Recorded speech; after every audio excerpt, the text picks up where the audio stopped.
viewers, right? Dobre utre to the Russian viewers watching. Good morning, right? And buongiorno to our Italian friends. So welcome, everybody. We're excited to be here. We have a big day in front of us. Have you guys picked up on that the theme of this retreat is about listing property? Yeah, who wants to list more property? Right? Okay, fabulous. So we're going to start off day 3 with some affirmations, right? Because it's all about listing. We want to become better listing agents, correct? Okay, good. So if I get this group to just get up on your feet for a second, let's do some quick affirmations to start the day before I bring Mr. Mike Ferry out. So everyone with enthusiasm, repeat after me. Those of you watching from home, the office parties, make sure that you're participating in this. So everybody up, ready? 1, 2, 3. Repeat. I'm a great listing agent. Say it again with enthusiasm. I am a great listing agent. Say, I am the best agent for the job. I am the best agent for the job. Say, I am a student of the Mike Ferry sales system. Yes, say, I'm versatile and open to change. I'm ready to learn at the highest level.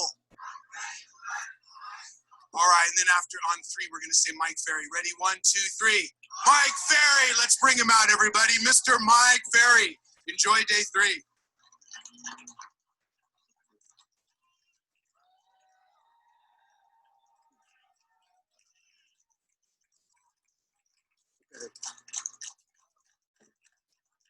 See, the trouble with those affirmations, I grew up in Catholic school, and they said if you were not telling the truth and you die, you go to hell. So you got to be telling the truth. So thank you. I appreciate that. Thank you, Ron. That was fun to watch, that's for sure. And Sabrina, if you could just get a little energy when you're up here, for goodness sakes, you know. So we stopped yesterday. We were going through a pretty long list of the different things that I would suggest you do to get off to the fastest start possible, or maintain the fastest start, or in some cases, finally start. And it depends on, I had some interesting emails yesterday, and probably the 75% of the emails were, I haven't started yet. How do I get started? You know, how do you reactivate for a new year? And see, I don't understand that kind of thinking, and I couldn't give them very good answers because I don't differentiate what happens on December 31st from what happens on January 1st. I mean, our business is a continuum of what we've already been doing. So I don't at the end of a year go, that's it, the door's closed, never think about it again. Now, I don't live in the past from any standpoint, but I also don't spend a lot of time trying to create a new momentum, because if you're doing what you're supposed to be doing, you're just continuing what you're supposed to be doing. Had a couple of interesting conversations here before we started, and a couple of people asked me, and I think John and I talked about it briefly, and a couple of others, you and I talked about it, and that is, how do you handle some of those big dips? Like Melissa brought up the fact that she had a whole series of transactions fall apart in a short period of time, which everybody that is doing a lot of transactions has that experience. It's just called life. And I was sharing with John, and he did not recognize the name. Gosh, 20 some years ago, I was introduced to a fellow that played for the Detroit Lions named Gary Danielson. He was the quarterback, and I think he probably played for 15 years in the National Football League, and in most cases that team rarely, if ever, had a winning season. And I was introduced to Gary, and we played in Michigan a lot, and then he would come up to Palm Desert, California, where I lived, and play a lot. And one day I asked him a simple question. I said, how do you develop the attitude and the strength of mind that when you're on a losing situation that you're so positive all the time? And his answer is something that I've kept within myself ever since. Listen to the answer, okay? You have to have a short-term memory. You have to have a short-term memory. Whether it be throwing a touchdown pass to win a game, or throwing a pass that's intercepted and run back for a touchdown against you. He said, you have to be able to forget that. He said, in golf, you miss a putt, and you have to be prepared to make the next putt. Okay, John, in soccer, if they score a goal against you, because you were a goalie, you don't stop and say, oh my gosh, that's it, my life is done, I'm finished, because by the time you go through that, they score another goal. But he said, that's what I used to suffer from, okay? But see, that short-term memory is what you have to develop. And the truth is, people say, what did you discuss yesterday? I have no idea. That was yesterday, okay? I'm worrying about today and what we're going to discuss. So I'm going to refer to the next 6 or 7 points that we did not complete from yesterday. And then we're going to do some fun things throughout the course of the morning. But there is one question that did come up, and I don't remember which. Oh, it was you, Nicole, you asked it, okay, which I thought was excellent. And she said to me, how do you control the emotional ups and downs that, like Melissa experienced from October to December, when everything is going full blast and then they all fall apart? Which, first of all, it's part of life, okay? So watch, we were talking this morning, 3 of us, about surfing. Ever fallen off your board? Yeah, ever fallen off your board? Ever fallen off your board? Yeah, every time. Did you quit surfing because you fell off your board? No, okay. You played soccer professionally for what, 10, 11 years? Yeah, you didn't quit because they scored a goal, okay? Jeff, you have a lot of activities you're involved in. Sometimes it doesn't work out, you don't stop, okay? So what you have to understand is this next point is what keeps us moving forward. So I'm going to read it to you. If you've seen me speak in the past, which you guys and gals have, you've heard me say this particular point time and time and time and time again to keep your business moving forward. And you absolutely have to commit to be cognizant of, quote, keep your emotions between the lines. Keep your emotions between the lines. And keep narrow lines. I remember Sandy Andrew, just superstar out of Atlanta, Georgia. She said, well, I keep my lines pretty emotional. It's the state lines of Georgia, north and south, which is probably 500-600 miles. And then she laughed about it. But see, the truth is, most of us, the prospect buys from somebody else. I talked about database yesterday. Because somebody brought it up. I think it was Carly sitting over there. So I had 5 or 6 questions come in last night regarding database. And one of the questions, in fact, it actually happened 3 times, 3 in a row that came to my email. I called a past client and they had just listed their home with somebody else. How should I react? I said, well, the problem is the reason this was somebody else is because somebody else was talking to your past clients more than you were.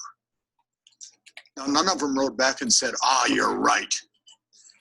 They probably got mad at me, okay? Because remember, truth is the discovery of reality. When you discover reality, you're generally going to discover the truth.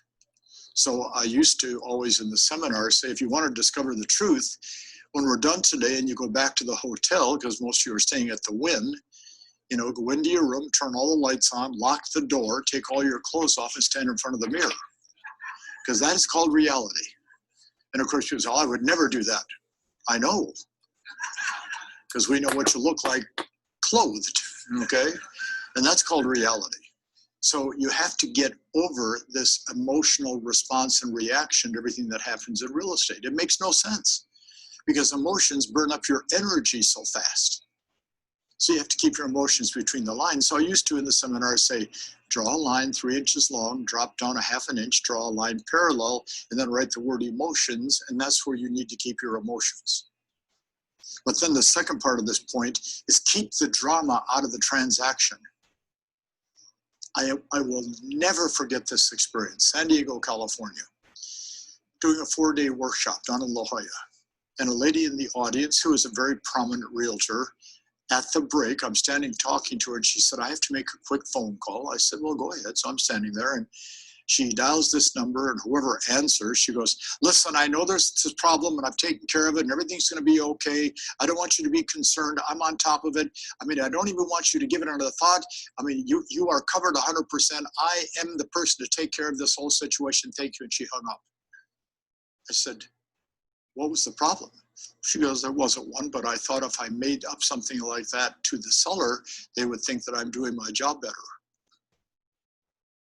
I said, that's the dumbest thing I've ever heard in my entire life. You created drama for no reason. She goes, oh yeah, it works all the time. Well, I don't think that's a logical way to do business. So keep your emotions between the lines. That's the, I guess, point A. Point B is keep the drama out of the transaction. And then point C in this point is keep your ego out of the transaction. EGO, probably the most destructive word in real estate. I mean, how can every company in the market be number one? How can every agent in their market be number one? I mean, you see the egos of our industry, and you know, we need like an ego cop that walks around offices and say, hey, I just checked your program. You're number 9,322 in the Board of Realtors. You're not number one. And I'm going to advertise that. Okay. List with Bob. He's number 763 out of 795. So I don't get it. You know, people say, well, ego is important. For what? And usually we can't answer it. Look at the word ego. E-G-O. Okay. Cross the E off. What's left? Okay. Go. If you're doing something, you don't have to be saying how great you are. If you're not doing anything, of course, you have to talk about how great you are. And that, you know, people used to get so mad at me because I used to always say, for goodness sakes, stop putting your picture on everything. I mean, do you have a mirror? I mean, you know, it's not like, you know, you're the most beautiful woman and most handsome man in the world. And of course, now it's worse because we went from pictures to videos. Hi, I'm Bob. I'm really the best agent because I'm really enthusiastic. Call me. I mean, it's pathetic. And then, of course, most people use their high school picture. And then when you show up, they open the door. Oh, jeez. I think she sent out her mother. That's when you were supposed to laugh. Oh, that's right. You do that, so that's why you can't laugh. Okay. So A, keep your emotions between the lines. B, keep the drama out of the transaction. And then C, put your ego in the trunk of the car and lock your car. And you're so much better off. Because see, remember, when your ego is in play, you're trying to get the people to focus on you. And if you're listing property or showing property, our focus should be on, hello. Okay, our focus should be on question over here. So let me get my handsome man with the microphone to come across the aisle. Good. And tell us your name and where you're from again as you start this question, please. Hi, Mike. My name is Angela. I'm from Vegas with Martinez office. Good. My question is, it's not a question. Can you remind us the difference between ego and confidence? Between ego and confidence. Yeah, very simple. Thank you. Confidence is the knowledge of knowing what to say and do in a particular situation, which allows us to keep moving forward. And ego is when we want everybody to think, talk, and be mindful of us. So they're actually, and it's a good question because they're two totally different things. I mean, and most people seem to want to put them into the same thought process. I mean, they're as far apart as me saying, Ryan, do you want to have breakfast or should we take the bus? I mean, that usually, that doesn't make any sense. Well, comparing ego to confidence, confidence is my ability to take action, to know what to say, to respond confidently, to take care of a problem or situation. Whereas ego is, hey, look at me, look what I've done. How about that? So it's two different programs. Thank you for asking. A good question. So the next point I wrote down is totally different to keep your business moving forward. Too many agents forget the fact that an assistant or a transaction coordinator can not only do the job better than the agent, but also keep the transaction moving forward. So I don't remember when it was sometime, I guess, in the early 80s.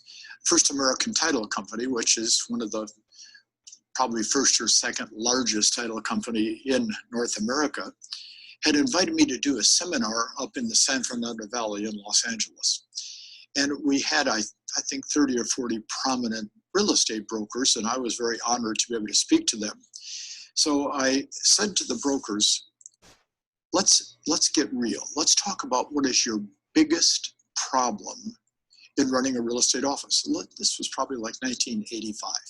And what would be interesting for those of you that are involved in any level of management, everything we discussed from that point forward is the same problems we have today with modifications, okay? Because everybody talks about how this industry is being disrupted by technology and disrupted by coaching and disrupted by this and disrupted by COVID. But the truth is the per person productivity is as pathetic today as it was in 1980. And quite honestly, I can't find many brokers who want to do anything about it. I mean, it's really sad to watch. And the turnover among agents is higher than ever. So I guess the biggest disruption is our lack of having any disruption to change the program. So I said, what is your biggest expense? And they said, the 1980s, advertising.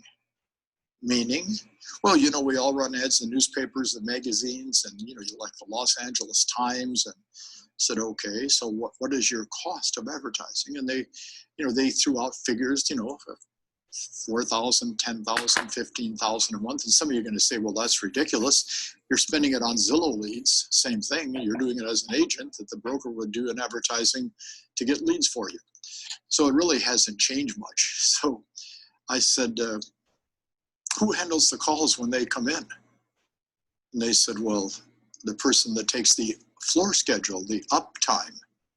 And I said, so do all your best agents fight to get uptime? No, our best agents would never take uptime. So, well, who takes the uptime? Well, all of our worst agents. I said, well, that's an interesting concept. The biggest expense you have is advertising, and then you have the most incompetent agents taking the calls. And they all said, well, yes. I said, okay, what's your conversion rate on the calls? Well, it's almost zero. I said, okay, now do you guys understand that you're expressing to me how stupid you are? You know, this is why I've never been very popular, okay? Now, does anybody understand the logic of what I said so far? I said, well, I got a great idea. This is way out of the box. It's before the word disruption was used in real estate. Why don't you hire somebody that answers the phones, and the person's only job when they answer the phones is, if it's an ad call, to get the name and number, because see, a person calling on an ad call that's talking to an agent isn't going to give the name and number. And I said, if the person answers the phone and says, my name is Melissa, and I am the call coordinator for the company, and if you give me your name and number, I'll have an agent get back to you within 5 minutes. Well, we could capture 95% of the names and numbers, and then we gave the names and numbers to the top 10 agents. And all of a sudden, conversion rates went through the roof, sales went through the roof, and the top agents were really happy. So I meet with them again about 3 months later. How's it working? Oh my gosh, this is incredible. I mean, our conversion rate, our capture rate, our names and numbers, man, the call coordinator became one of the most popular things in the real estate industry. Thank you, Mike. You're welcome. Okay. Okay. So, and that wasn't ego, that was called reality. And it was also fun. So 3 months later, we meet a second time. What's your biggest problem now? Well, the agents are doing a lot of transactions, but they're spending all their time handling their transactions. I said, I don't get it. You have escrow, mortgage, title, you have all these great affiliates, especially in Southern California. You know, Canada is the best place to sell real estate because an agent lists or sells a home and it pretty much is taken over and done until the closing takes place, not like we have to do in most of this country. So, you know, whether you have an attorney or you have a closing officer, or in California, Nevada, Arizona, parts of Washington, Oregon, you have an escrow company. I said, I don't get it. I don't know why are they spending all their time in their transaction? They go, we don't know. I said, well, is the call coordinator working? Oh, yeah, that's great. Well, let's create a transaction coordinator. Well, what is that job? Every time a listing sells or buyer sales, the agent is required to hand it to this person, and that person will process the transaction, coordinate it with escrow, mortgage, title, etc., and tell the agents you're going to charge them like $100 fee for that service. And if their commission is $4,500, they can do 2 or 3 more transactions, and it's going to cost them only $100 per transaction. So we invented the transaction coordinator, which now is pretty much standard in most companies throughout the country. But then we have the agents think they can do it better than all these people. Say it real loud. Ego. I wrote the use of the affiliates before you hire an assistant, or the use of the affiliates working directly with your assistant, keeps your business moving at a very fast pace. Most agents want a little bit of time off. They want quality time with their family or to do something on their own. Most agents, if you bog them down working on a file, are going to lose momentum very quickly. So the use of the affiliates, to me, is one of the vital parts of the whole process. And if you want to get your business moving faster in 2021, if the company has a transaction coordinator and they charge $295 or $395, use the transaction coordinator. It's the most valuable service they could offer. I mean, if you have good affiliates, find out who the best affiliates are and use those affiliates. So that's a big point in getting your business to move forward. And what will keep you out of that is you love the drama of the transaction. Question over here, please.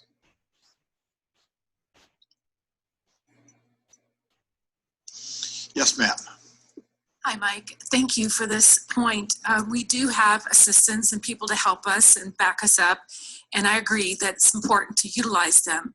However, at what point should we continue to stay in communication with the client so that we have the relationship, the client retention, and they don't feel stop. Did I say not to talk to your clients? No. So what's the question? At what point? See the problem? We see everybody takes what I say and then he takes it in a direction that is not what I said. Because part of working a listing or sale, whether you do everything yourself, use a transaction coordinator, is the weekly, W-E-E-K, not W-E-A-K, the weekly conversation with the client, updating them as to the transaction. But most agents don't want to call their clients because they have nothing to say. So therefore, the miscommunication is what causes the client not to be responsive for referrals in the future. I used to call every listing every Friday between 2 o'clock and 4 o'clock. And I told them, I'm going to call you at your office or at your home and give you a report as to what I'm doing on the plan of action. Once we go into escrow, I'm going to call you between 1 o'clock and 3 o'clock before I call my listings to update you what's going on. And then Friday at noon, I would check with the escrow, mortgage, and title to see if there's any problems on my transactions so I could report that to the buyers and sellers as to what had to be done. So it's common sense. If I say it too loud, people get offended. What's the 2 words? Common sense. Common sense. Thank you. Thank you. Okay. So the next point I have put down for keeping our business moving forward, when all else fails, and you're not as prepared as you'd like to be when you start a prospecting session, which happens to all of us. You know, something has happened at home and, you know, the kids are upset or they didn't get their homework done, or your spouse is in a big conversation, or you're at the office and there's 142 distractions. I mean, this is called life. So you're not as prepared when you start prospecting, or you're going on a presentation with buyer or seller and you're not fully prepared, which really does happen often. The use of energy and enthusiasm will cover up a lot of the errors we make. Now, I'm going to say something that you can be terribly offended by, or you can nod your head. How many have been to my seminars before? Okay. Are the seminars that we get to work with generally a very enthusiastic group of people? Yes. But see, the truth is, they're not an enthusiastic group of people. If we're doing a 300-person seminar, we purposely get the most enthusiastic people to sit in the first 2 or 3 rows. If we have a superstar retreat, okay, if we're doing a superstar retreat or a production retreat and there's 2,000 or 5,000, depending on which one we're doing, the first 500 people are the most enthusiastic people. And that infects the entire audience. You folks are never going to get sick because you haven't been infected. I mean, Sabrina and I have talked each day. I don't get it. I mean, these are quality real estate people in this room. If we added up all your production and income, it's staggering. But 80% of you, all day Tuesday, all day Wednesday, and so far this morning.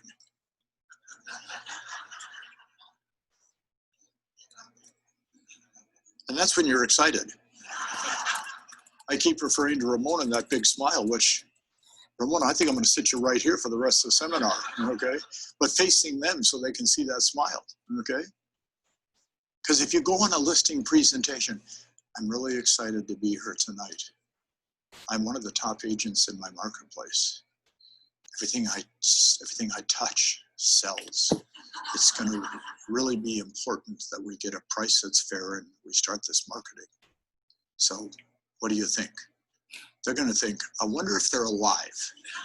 Okay, I mean, if they look out the window and there's a casket on wheels and you came in that, okay, not a good sign. Watch, the critical aspect in covering up your lack of understanding of what to do is your energy and enthusiasm. Because see, if energy and enthusiasm is here and skill is here, you can still get the listing or the sale. However, if skill is here, energy and enthusiasm is here, there's a good chance you are not going to get the sale. However, if energy, enthusiasm, and skills are working together, holy smokes. I mean, you can list 75, 80% of the people you present to. So I kid people all the time. Are you excited? Oh yeah. Notify your face. I mean, because some of you just have sat really for 2.5 days just staring at me. I mean, I don't get it. I'm glad you're looking, but if you do that on a listing presentation, I mean, they're thinking next. Okay, that's what they do. So I wrote the following. If you think about the fact that people sign contracts with salespeople who are excited about the opportunity and display the willingness to get the work done, even with limited skills, it makes a difference. I mean, look how energetic and enthusiastic Ron was yesterday in his presentation. Absolutely, okay? And then, finally, Sabrina made up 2 signs yesterday and waved them in front of you. But as soon as she put them down, they were like, that was your response. We put them down. See, it doesn't work in a selling situation, okay? So beware that the rest of today and tomorrow, I expect energy, enthusiasm at the highest level. Okay? Okay. Ah, there we go. I actually had a lady one time in a seminar, someplace on the east coast of Florida, come up with the break and she goes, well, I will tell you why I'm not energetic and enthusiastic. It causes wrinkles. I said, well, obviously at one point you were.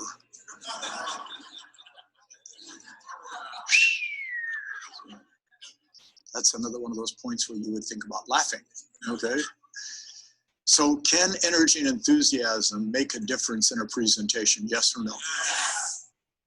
Got to use it, okay? So the next thing I wrote down to keep the business moving forward, you have to perfect your presentation style and skills.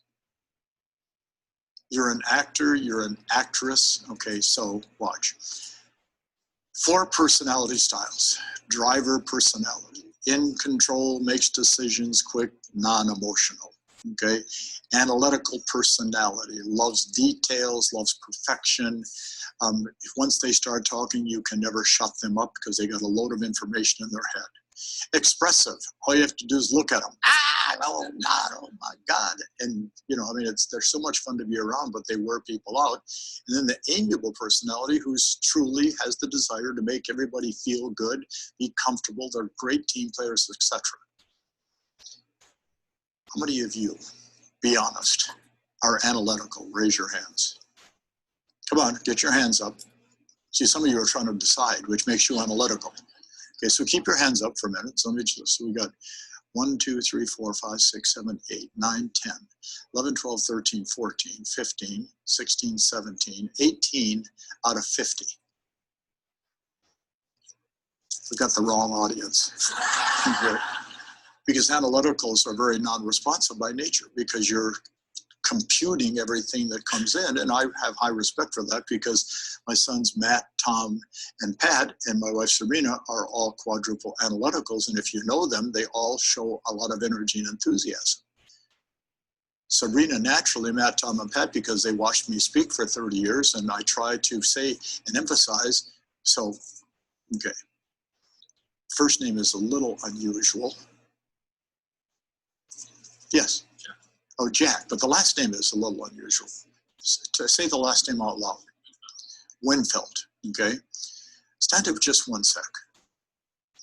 I mean, that is a professional look, in my opinion. I mean, I put you as a 10, okay? A professional look. So, all packaged properly, and Jack, 90% of the time, you're just like this. Analytical, correct? Well, same thing, both on the left. Well, no, they're both on the left side. Okay, it's very common that the amiable and analytical are very low on emotion, non-responsive. Because I mean, honest to goodness, I keep wondering if I forgot to wear my pants or something because he stares at me just. You're absorbing. I know that's your story and you're sticking to it. Okay. Never play games with the guy with the microphone. He's going to win every time. But see, the last minute and a half, all of a sudden, a big smile on your face. But I understand. I understand and appreciate the seriousness of what you do. But see, what we have to understand in a presentation, either we're reducing the stress of the seller through our activities, actions, and words, or we're creating stress by a lack of presentation skill. So are you reducing stress or creating stress? And Jack, your professional image, they go, wow, and then you start looking at them and they go, wow. So now, you know, how good are you at your presentation? How much time do you spend practicing your presentation? I mean, how much, all of you have some certain natural talents, but you have to learn to present. When I started this work, you know, 45 and a half years ago, I had worked for Earl Nightingale. And Earl Nightingale had what you call a quiet, intense personality, quadruple analytical. I mean, read 300 books a year from age 15 till the time he passed away, okay, in his 70s. And like Earl would say to you, I have needless information in my head. I know the wingspan of an African tsetse fly, but nobody cares, okay? So he had a lot of information. He was very intense, but his voice overruled his lack of enthusiasm and energy, because he would stand in front of 5,000 people, okay, with his 3x5 cards, which he's outlined of his speech, and he would look at the audience, hold the card up and talk for 10 minutes, and hold the card up about the next word and talk for 10 minutes, and hold the card up for 10 more minutes, and do that for 35 minutes, and give the message, the strangest secret, which was his message. And I mean, he would never even flinch, like he would never even blink. But his presentation was his voice. Who's ever heard Earl Nightingale's voice? Strong? Jack, you've never heard his voice? Jack, what times? Yeah, both of you. I don't know how you missed it all your life. Go ahead, just yell it out.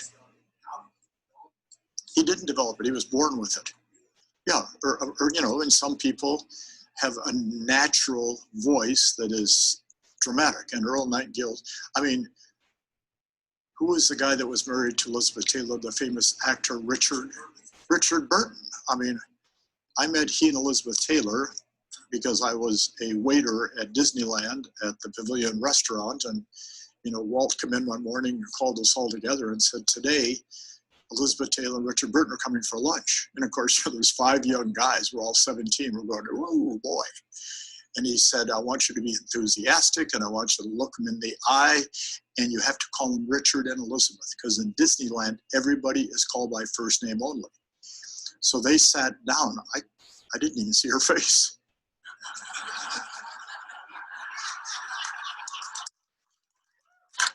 Well, no, because I was listening to Richard Burton's voice. But, he was born with that voice, and Earl was.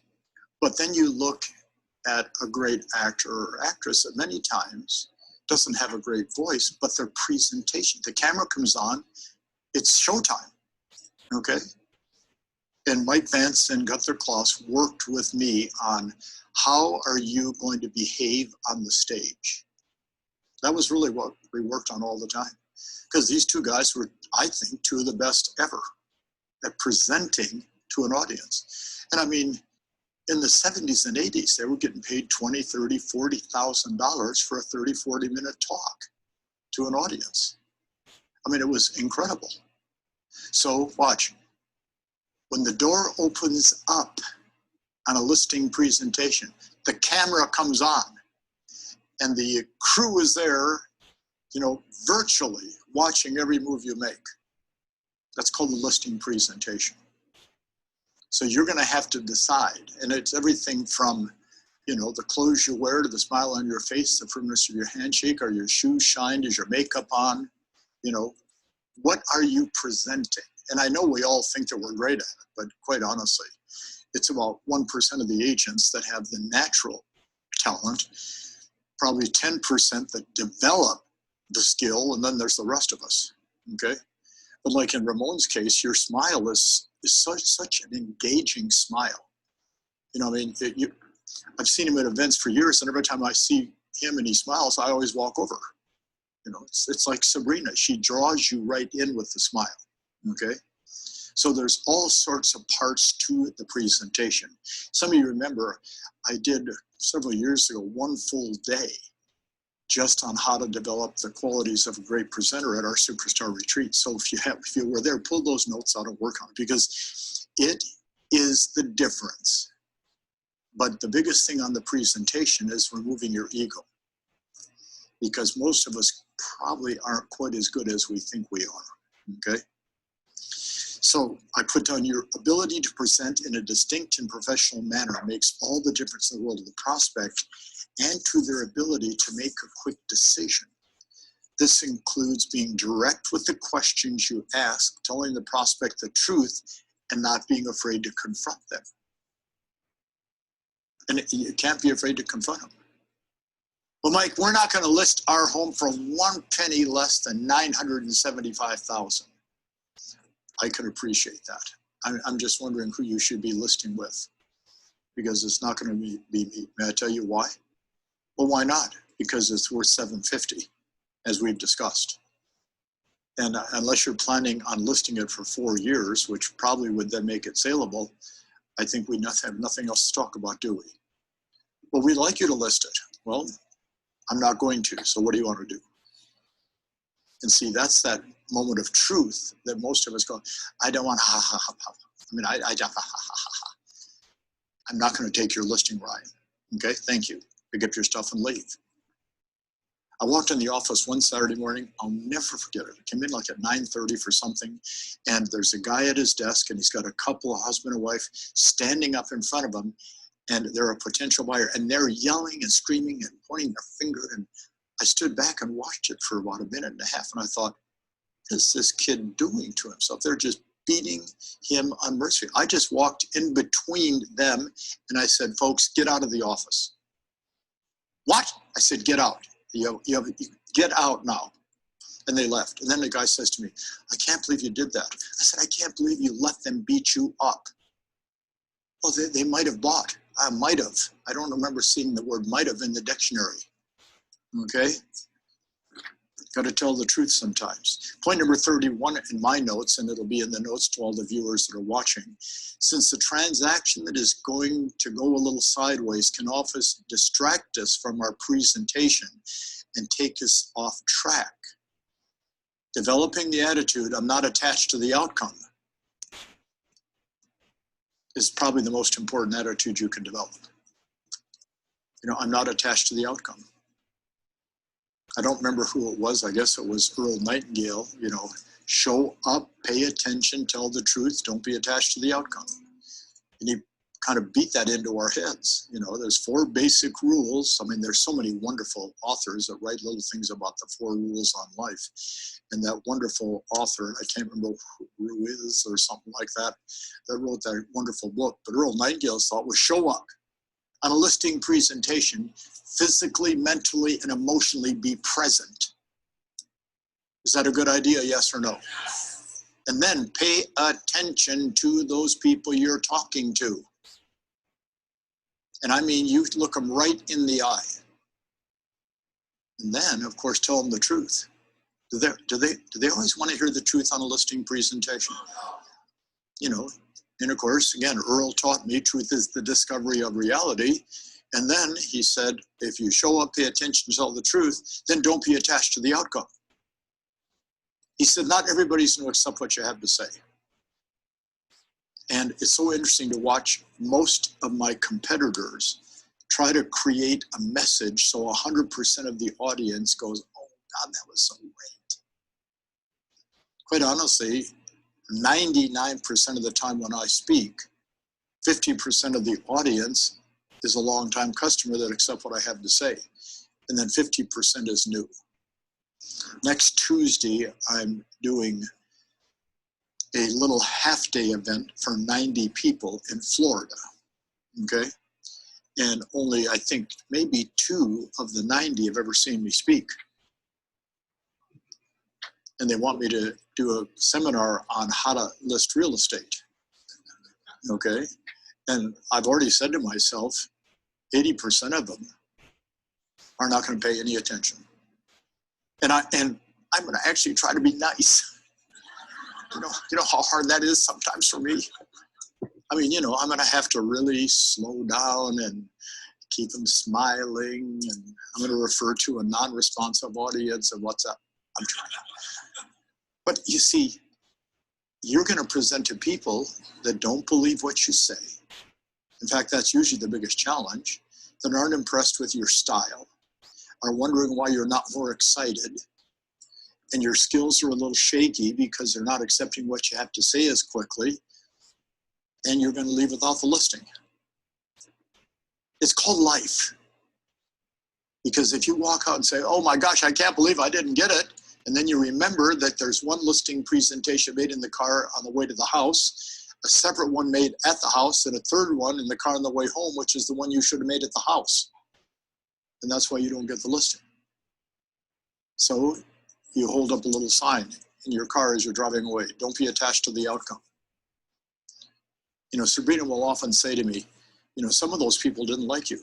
Yeah. Well, how do you feel about it? I've done 7,500 presentations.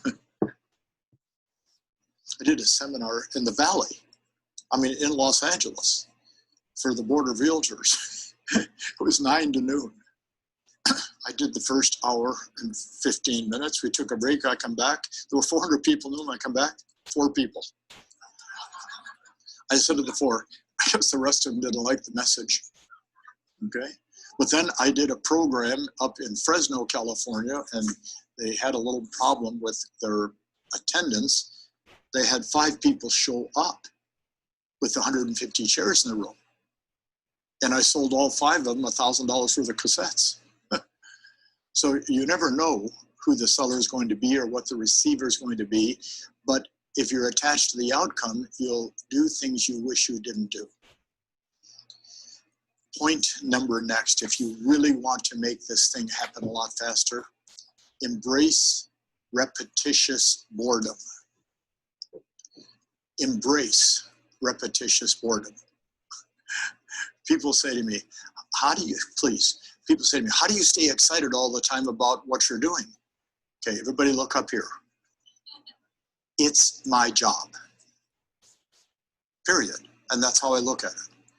Okay, my job is to present, whether you are with me the first time or the 100th time, with the most drive and energy that I can possibly present with. My question for all of you, thank you.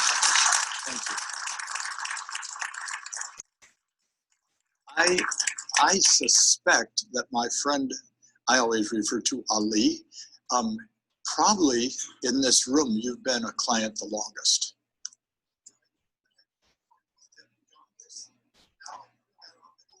Okay. I got to repeat that for our viewers. He said, when I joined you, I think I was the youngest, and now I think I'm the oldest. How old are you, Ali? 63? Oh, so.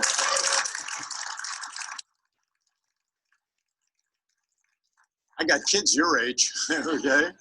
You know, if you meet Beline Obaid, one of the most wonderful ladies in real estate, she's, does 75 deals a year, and she's 82, 83. Marilyn Lair finally stopped. I think she was 84, 85. She finally retired. Pat Bell, I think out of Baltimore. She still comes to the events. She's retired because she loves being around you. I think she's in her 80s now. I mean, you got a lot of time. But here's what's interesting, okay? You've gotten better, I've gotten better, and today we've gotten better because we don't allow the repetitious boredom that naturally creeps into our life to affect our productivity. It is not always going to be fun doing this job of real estate. I mean, do you think that all these years, 7,500 times I stood on the other side waiting to be introduced going, man, I can't wait to start. And I'm in, Elephant Breath, Wyoming, okay? Because, some of the places that I've done seminars in, we put an X through them. That means never go back as long as you're alive, okay? It's part of life. Question. Hi, Mike. Jason Garcia with Coldwell Banker here in Las Vegas. This point I've talked about with my coach, and just yesterday, Alex and I were talking about it, in that I work really well with the structure. Former military, my high-intensity workout training, tell me what to do, I go through the wall. Being an independent contractor, though, and my individual personality, I just like being told what to do. What is your personality style? Amiable. Okay, good. So I understand that the repetitious boredom will work for me and is good for me. What do I need to do to embrace it? What do I need to do to embrace it? Well, you have to be conscious of it every day. So I would put the words, embrace repetitious boredom on a 3x5 card and put one in your pocket, in your wallet, in your car, tape it to your computer. Who's your manager?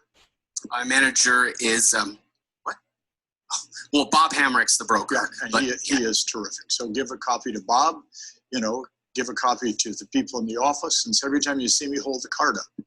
Tape one to your refrigerator. If you have a girlfriend, a boyfriend, a spouse, give one to them, okay? You have to cover everybody today, okay? And if you have kids, tell them when you leave for work, hold the card up, 2-year-old, biting on the card, repetitious boredom. You just have to reprogram because you're programmable based on what you said with your military training, etc. Okay, so you have a big advantage on learning how to use this to your advantage. You just have to indoctrinate yourself. You're a young man, it takes time. Okay. Thank you. Thank you for asking. Okay. Yesterday I mentioned that to our viewers, that if you want to have information onto that list that Lori and I made up is, what is one-on-one coaching and what is our premier coaching? And, I didn't really expect anybody to respond and say, send me the list.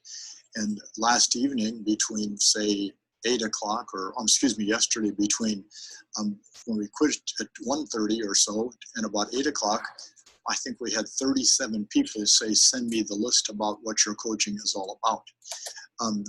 I'd like all of you, if you would, to either look at that camera, or if you're in the back, look at that back camera. So some of you just, don't get out of your chairs, but just look at one of the cameras, okay? You can look at this camera if you're on this side. And all I want you to do is say, and I want you to say it with conviction, join coaching, 1, 2, 3. Well, look at it. Join coaching. Are you guys excited about being in coaching? Okay. Has it worked for you? I mean, some of you are making hundreds and hundreds of thousands and into the millions of dollars in income. And I want them to understand that they should probably take a look at coaching. So with a little energy and enthusiasm, join coaching today. Go ahead. Time for a 10-minute break. We'll see you back here in 10 minutes. Thank you.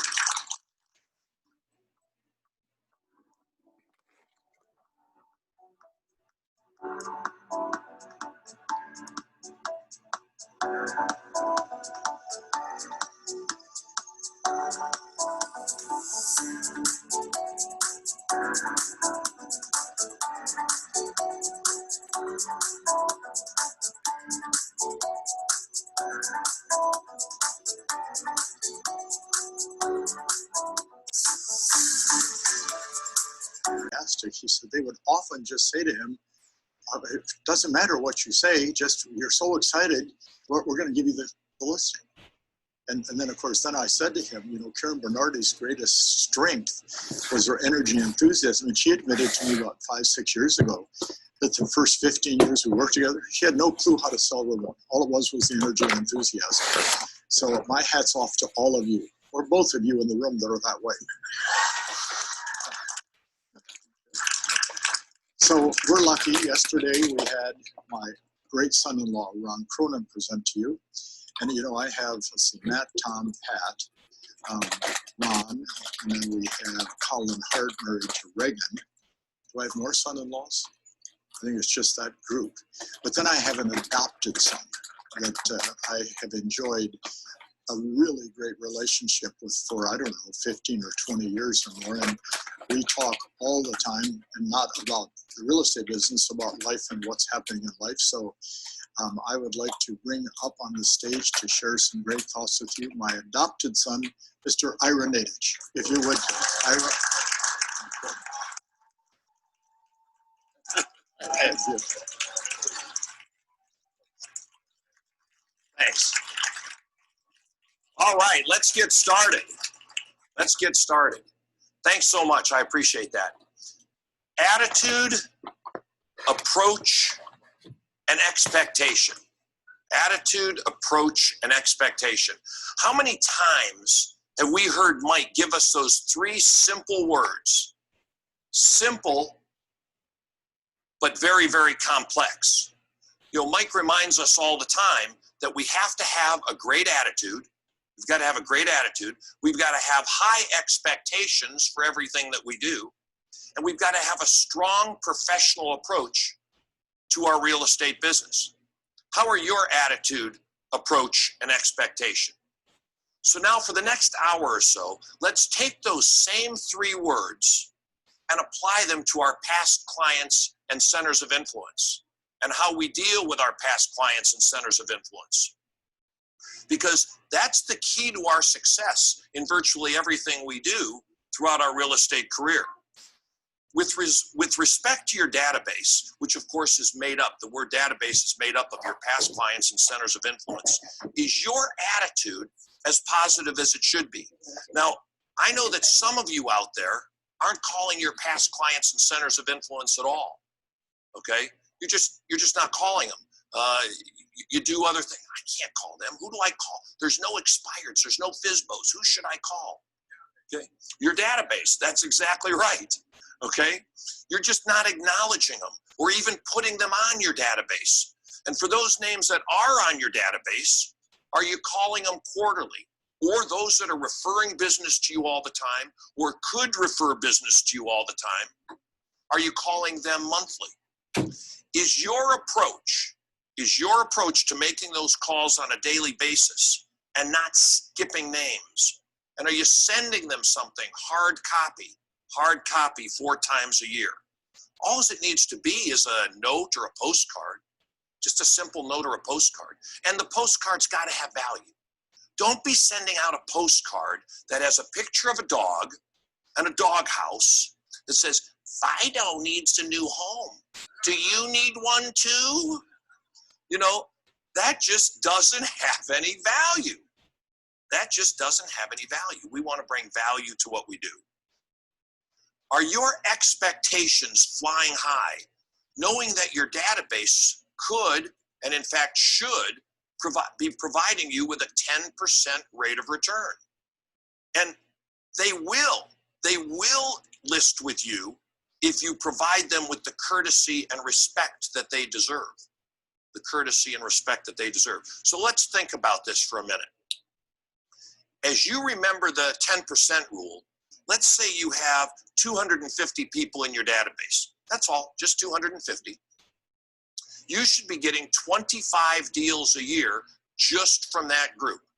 And if the average commission check in your area is, let's use as an example, $8,000, that's $2,000 a year in income just from that database. And 250, why are there only 250 in your database? I mean, think about all the people you know. Some of you have lived in the same area for 10 years, 15 years, 20, even 30 years, and you only have 250 people in your database? So let's work to get that up.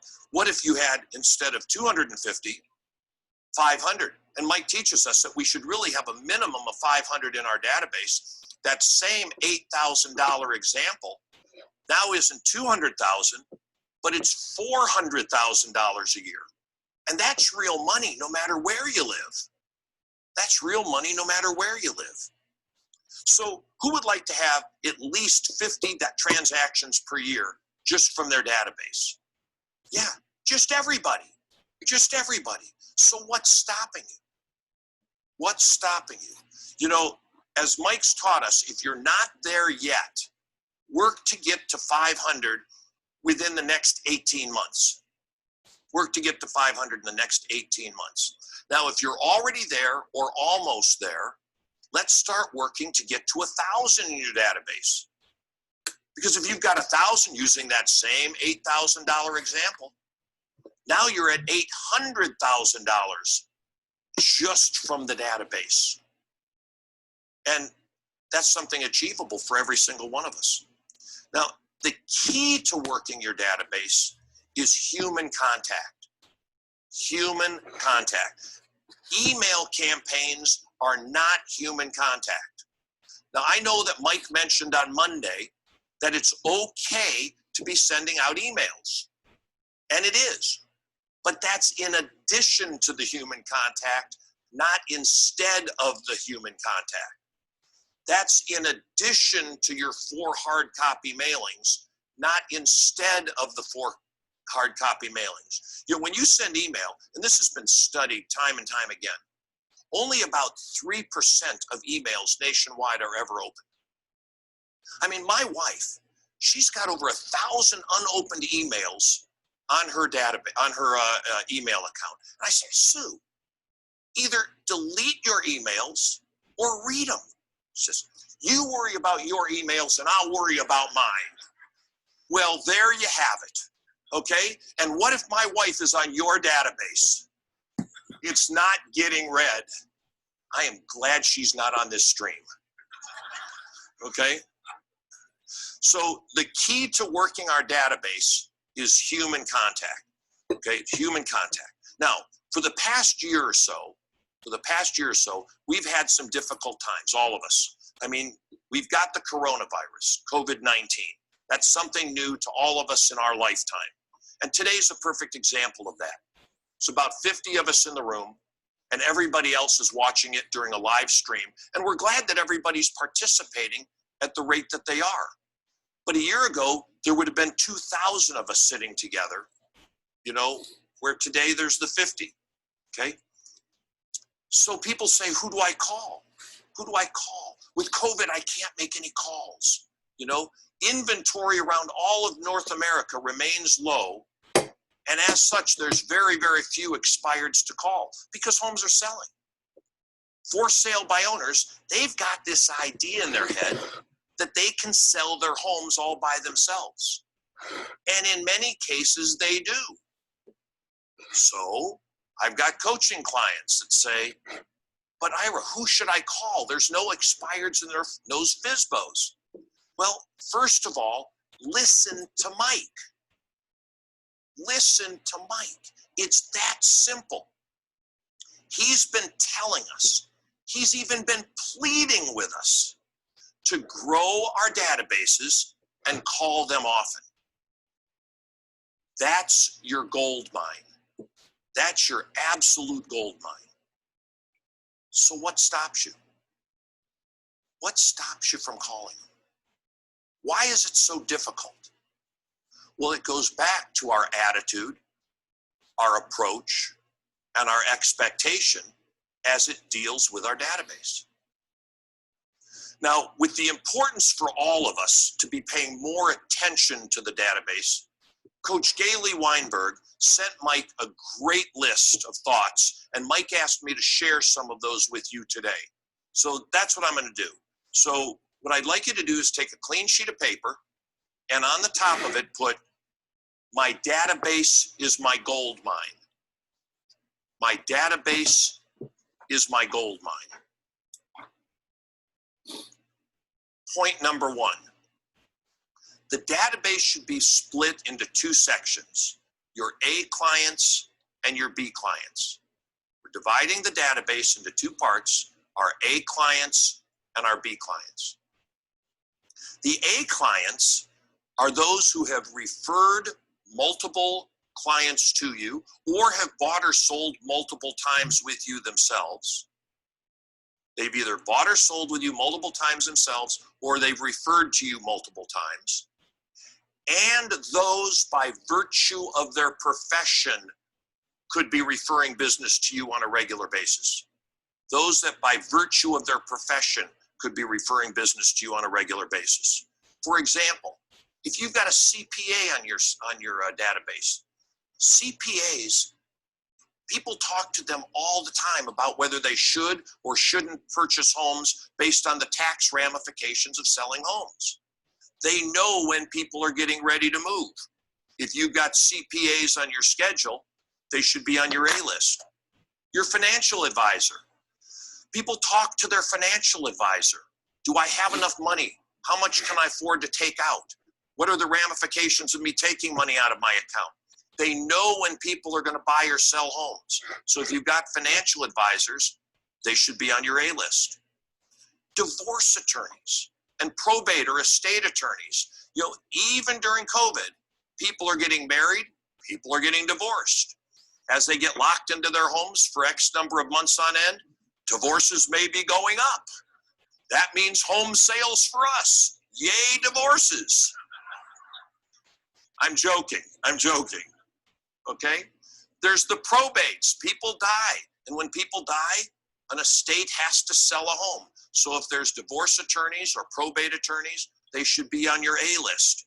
What about those people that are on your database that work in a human resources department for a major corporation? They're hiring people, they're firing people, they know when people are coming in, they know when people are going. If you know people in the human resources business, they should be on your A list. Okay, those are just some examples of people that by virtue of their job can do that. Those are your A list. They're only going to be about 10% of the total. So if you've got 500 on your database, it's only going to be about 50 people. Okay, that's less than 2 calls a day. It's less than 2 calls a day, no big deal. But call them once a month. Everybody else is on your B list, and you're calling them quarterly. Everybody else is on your B list, and you're calling them quarterly. Point number two. We've got to expand our center of influence. We've got to expand our center of influence. As I already mentioned, everybody should have the goal, the immediate goal, of getting your database to at least 500 and then working to 1,000 after that. To do that, first of all, letter A, use the Mike Ferry jogger. Use the Mike Ferry memory jogger. It's going to give you all the clues you need to who you should be adding to your database. It's really important. It's critical. You've got to go through that whole thing. You know, now, here's the thing. Mike has never said they need to be your best friend. He's never said that you need to go out to dinner with them. He's never said you have to socialize with them. He's only said you know them and they know you. Period. Nothing else has to be added to it. You know them and they know you. Period. And if they meet that definition, they should be on your database. Okay? So how many people here have a dog or a cat? Good majority. How many of the veterinarians are on your database? Only 1 or 2 hands. And then what about the vet tech? And what about the receptionist at the veterinary office? How many of you have your dentist on your database? A few. Now let's carry it further. How many have the hygienist on the database? Oh, now we're down to 3 or 4. Okay? But these are, I mean, you let them put your hand in your mouth. You know who they are, but you won't sell them a house or sell their house for them? I mean, what kind of sense does that make? Okay? And the same thing goes for your doctor, for your lawyer, your own financial advisor, the electrician that comes into your house, you know, the plumber that comes in your house. Consider making a game of it. Okay? Sit down with your spouse. Sit down. If you don't have a spouse, sit down with your significant other. If you don't have a spouse or significant other, oh, for God's sakes, get one. Get on Craigslist and find one. Okay? And make it a game. Make it a game where you see who can come up with the most number of names of who we know. And write down every single name of every single person you know. Don't worry about addresses. Don't worry about telephone numbers. That can come later. You can do the research later. First, identify who you know that should be on your database. And you write all those down. Start with everyone you know. Okay? Letter B, we just did the Mike Ferry jogger. Now we're going to review that list with our spouse, our family members, okay, any people on our real estate team, and have them add their I can hear you chewing. Your kids are on a soccer team, My bad. or they're on a competitive dance team, or whatever the case may be. Pistachios. What about all the parents? That's awesome. I was just like, what's that crackly Your kids noise? Are doing business with on the baseball team, the soccer team, the football team, the dance team, the ballet class. I mean, you take them to the games. You take them to the activities. You take them to the shows. You see all of the other parents. But I don't talk to them. I just watch my kid. Oh, get over it. You can't be a secret agent. All that you have to do is introduce yourself, and now you know them, and now they know you, and they can be on your database. Okay? It's really easy to grow if we take the time. Letter C, have a plan. Have a plan. Have a plan for adding more people on a regular basis. Maybe just 5 a week. 5 a week's not a lot. It's only 1 a day. Okay? And 5 a week will get you over 250 during the course of a year. It will grow very, very quickly if you just add 1 per day. What about your server at your favorite restaurant? If you have a favorite restaurant, you see the same server all the time. She doesn't live in a tent, or he doesn't live in a tent. They own property, or they rent property and maybe could own property. You know, everybody out here is dressed so nice. Everybody at a typical Mike Ferry event wearing coats and ties or pantsuits and dresses. And when you get home, the first thing you're going to do is take them to the dry cleaner. How many have their dry cleaner on their database? Okay, about 10%. Okay? See, this is giving all of you some ideas of all these people that can be added to that database. You know, I just bought this tie a couple days before coming to the event. Went to a new men's store, hadn't been there before. and bought a couple ties. And when I went up to the cash register, the salesperson, his name's Steven, he said, could you please fill this out for us? It asked for my name, my address, my telephone number, my email, because they're going to put me on their database. And I said, you know, I'd love to do that. I have no problem with that. Would you please do me a favor? And he says, what's that? And I said, would you fill one of those out too and give it to me? And thank you. And he said, well, what do you need that for? And I said, well, actually, I'm in the real estate industry, and I'd like to be your realtor for whenever you're ready to buy or sell a house. And he said, that's a fair trade. I'll fill it out. Okay? And he did. It's that simple. See, it's not that they won't give us the information. It's that we don't ask for it. Okay? Letter D. Do you still live in the geographic area where you went to high school? Some do, some don't.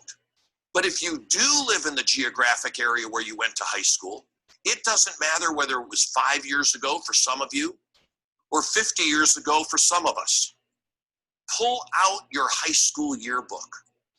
You'll be surprised at how many others of that same class still live where you live, and they could be on your database. They're living somewhere. They're living somewhere. Letter E, check your Facebook friends. You know, it's amazing. People have thousands of Facebook friends, and they don't pay attention to where they live and how many of them they could be doing business with. Okay? Take a look at your Facebook pages. Okay? Letter F, add the spouses of your current past clients and centers of influence. See, how many times does it take for you to call the people that are on your database regularly, only to have them say, Ira, I got bad news for you. You know, our home is for sale and I have to apologize. I know you've stayed in close contact with me, but it's my wife that picked the agent. And we didn't stay in touch with his wife. They were both in the car when we showed him the house, okay? But we stayed in touch with one and we didn't stay in touch with the other. We need to stay in touch with both. They have different social circles, okay? Now, when you call them, don't call them the same day, okay? Can you imagine that?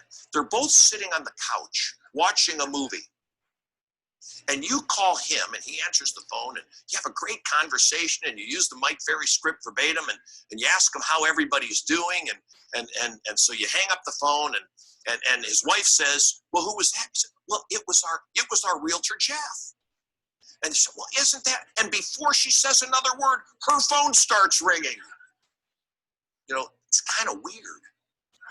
So think of a program where you only call them at least weeks apart, maybe a different month. What I used to do is only call men in January, only call women in February, only call men in March, only call women in April. You know, it's a pretty easy way to do it. You know, and it works for most people. Now, every now and then you're going to have clients that may be gay or lesbian. That's fine. Figure out a way to call them separately too. You know, but call men at a different time that you're calling women, because otherwise it gets kind of weird. Okay. Major point number 3. Work on being inspiring and being interesting. Work on being inspiring and interesting. You're talking to your database. You want them to see you as their real estate resource. When you talk to your doctor, don't you find it interesting what they know about the medical profession when they're telling you what's going on about a surgery you're about to have? I mean, they don't talk to you about, you're getting ready to talk to him about surgery, and he says, how about those Raiders? You know, it doesn't work that way. They talk about medicine, you talk about real estate. And with regards to real estate, you've got to be inspiring and interesting so they see you as their real estate resource and they look forward to those quarterly calls or those monthly calls. Now, the basic script is easy to memorize. The past client center of influence script is the easiest of all of them. But the script itself is only one part of the conversation. You've got to start off bringing value to each part of the call, okay? Bring value first, okay? And there's endless number of areas that you can bring value in, all of them real estate oriented. We could be talking about the average sales price increases. You think a lot of your clients like to know how much their home has gone up in value over the past year, 2 years, whatever it may be. You know, so what are average sales prices today versus the same time period last year? Inventory levels. Inventory's real low in most parts of North America right now. Well, it might be a good time to be a seller because of the low inventory, which will result in higher prices for them. Letter C, investment property opportunities. If you know of investment properties that are out there, let your database know about them first. And if you're the list agent, for sure let your database know about them first, because it's a lot more fun to double end the property than to let some other agent come in with the offer. You know, like Mike always says, the easiest agent to work with is the one you see in the mirror, okay? So let them know when these opportunities are out there. Letter D, you could talk to them and bring value by talking about quarterly market statistics. That's always interesting. You know, how many homes are selling in the area or even in their particular neighborhood? What's going on in their particular neighborhood, okay? Safety protocols. If somebody wants to talk about possibly listing their house, you know, I thought about selling and I like what you had to say about low inventory and higher prices, but I'm just so afraid to have people in my house now because of the COVID-19. Well, do you have safety protocols in place? Can you make them feel better by letting them know how you're always going to have hand sanitizer out, you're going to have masks available and require masks in the house, how you're going to have them leave all the lights on and doors open, even to the closet, so that people don't have to touch as much, okay? You might even have, depending where you live, you might even have those disposable booties for people to put on so that they're not tracking stuff into the house. See, there's a lot of ways and things that you can talk to them about on these monthly and quarterly calls that put them at ease and make you into that expert that you are. And if you can't think of other things, a couple times a year, depending when it is, you could be reminding them to set their clocks forward or back. And when it's time to set the clocks forward or back, it's also a great time in everybody's house to change the batteries on the smoke detectors and carbon monoxide detectors and have the HVAC serviced. You know, all things that have to do with the real estate industry. Yes, please. I think he's bringing you a microphone. Please. Thank you. When you send out, do you email your database all of your new listings, everybody in your database? Okay, so the question is, do we email everybody all of the new listings? That's probably not a bad idea at all. You know, and that's a good use of email. Remember, a lot of people aren't opening it. So you also, when you're talking to them, if that type of house may apply to them, it's not bad to give them the human contact also. But yeah, some people do that. Some people in their mailings do a mailing that shows all of their new listing in a mailing. They're not doing a postcard. They're doing something about this size and just trifling it and have some of the new listings in there. There's a lot of ways to do that, but that is one way, yes. One of the concerns I had is if I'm trying to move my price point up, you know, I have a nice new listing for $4 million. I'd love to send it to everybody else, but I also have a new listing for 175. So that was the concern, is that the people who get the 175 or the cheaper stuff are going to say, well, I don't want to list with him because that's what he focuses on. Yeah, and that's a good point. So you want to adapt. Remember, one of the things Mike always teaches us, and I'm going to mention a little later too, is versatility. And we've got to use our versatility. Perhaps if you're dealing with a lot of $1 million homes, that's probably not the seller that needs to know about the $175 home. Okay, unless it's an investment opportunity, and then you might want to market as an investment opportunity. But yeah, we need to be careful who we're talking to what about. So, and what's going to everybody. When you're dealing with that vast range, sending it out to everybody may not be as applicable as if you're dealing within a narrower scope of range of houses. Okay, good question. Thank you. Okay. Number 4, always contact your database with the highest level of energy and enthusiasm. Always talk to your database with the highest level of energy and enthusiasm. Remember, these are people that know you. They know you. They like you. They respect you. Be excited about talking to them. Be excited about talking to them. They deserve that. You know, my friend and fellow coach Steve Power says, they do not care if you call.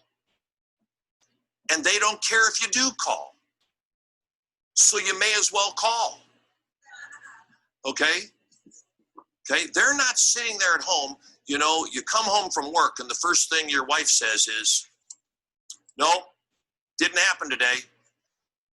You mean Ryan didn't call again?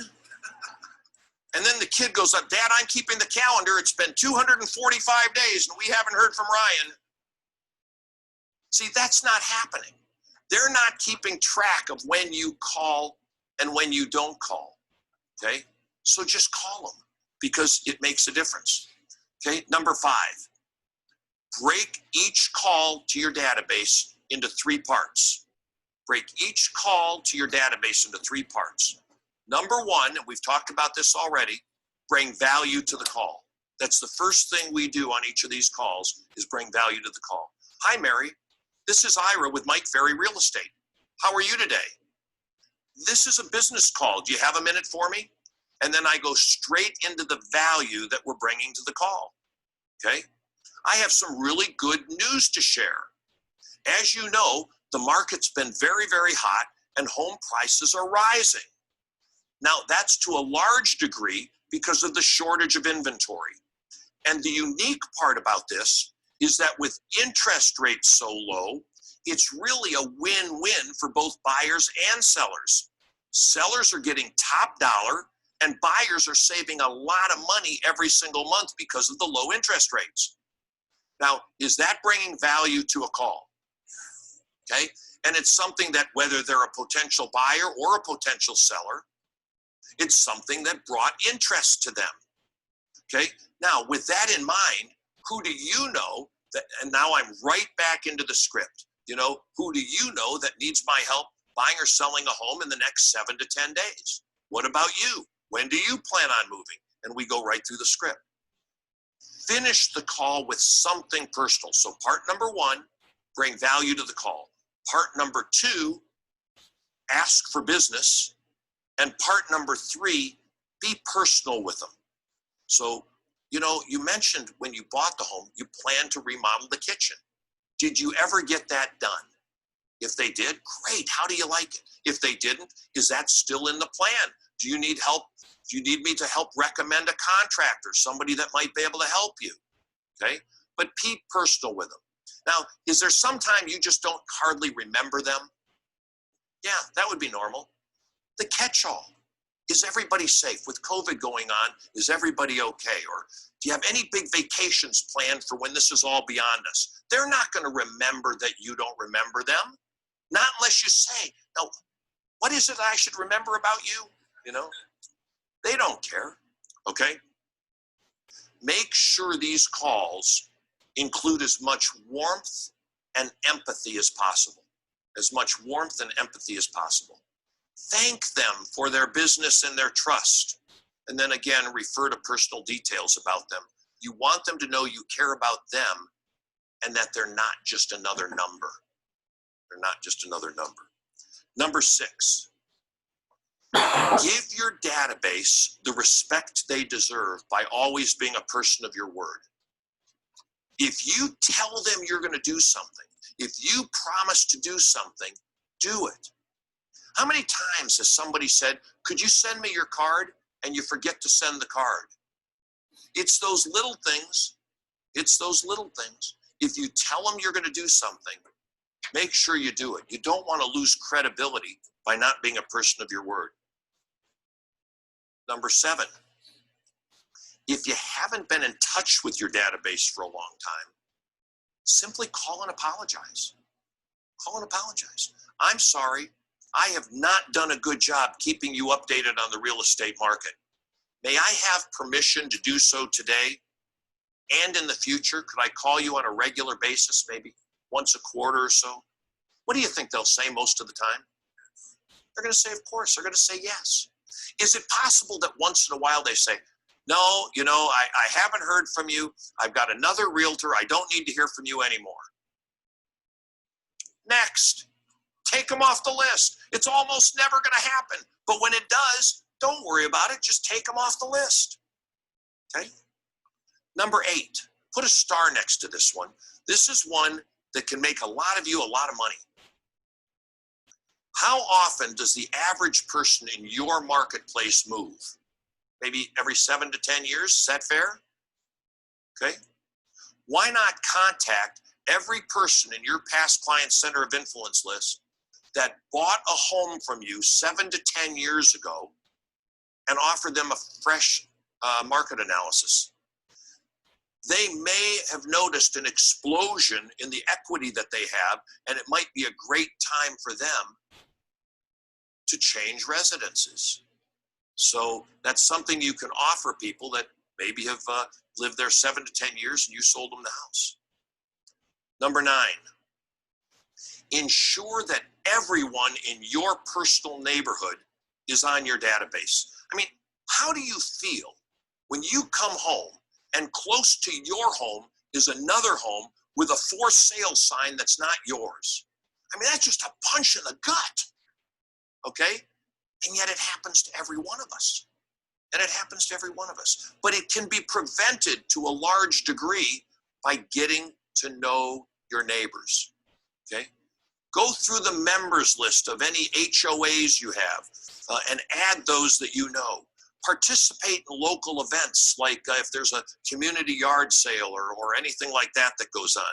If somebody comes to your door that's one of your neighbors and they're looking for contributions for a given charity, consider giving something to that charity. It doesn't have to be a big amount, just so that they're getting your information and you're getting their information. You know, you're supporting somebody else's cause. Take a walk through the neighborhood. Walk by yourself, walk with your spouse, walk with your kids. You know, kids and dogs, they are magnets to getting to help you meet other people in the neighborhood. You know, they are magnets for that. Take walks in the neighborhood, get to know your neighbors. Get to know your neighbors. Number 10, another one you might want to put a star next to. Identify the personality style of each person in your database. Identify the personality style of each person in your database. That way you're able to speak to them in a way that relates to them a lot better. You know, Mike keeps reminding us we need to improve our versatility. Are you doing that? Do you know which of your clients are drivers? Which ones are analyticals?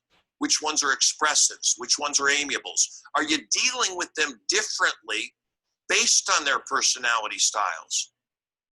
Excuse me. If you are, good for you. And how much money will you make if you start doing that now? How much more money will you make if you start doing that now?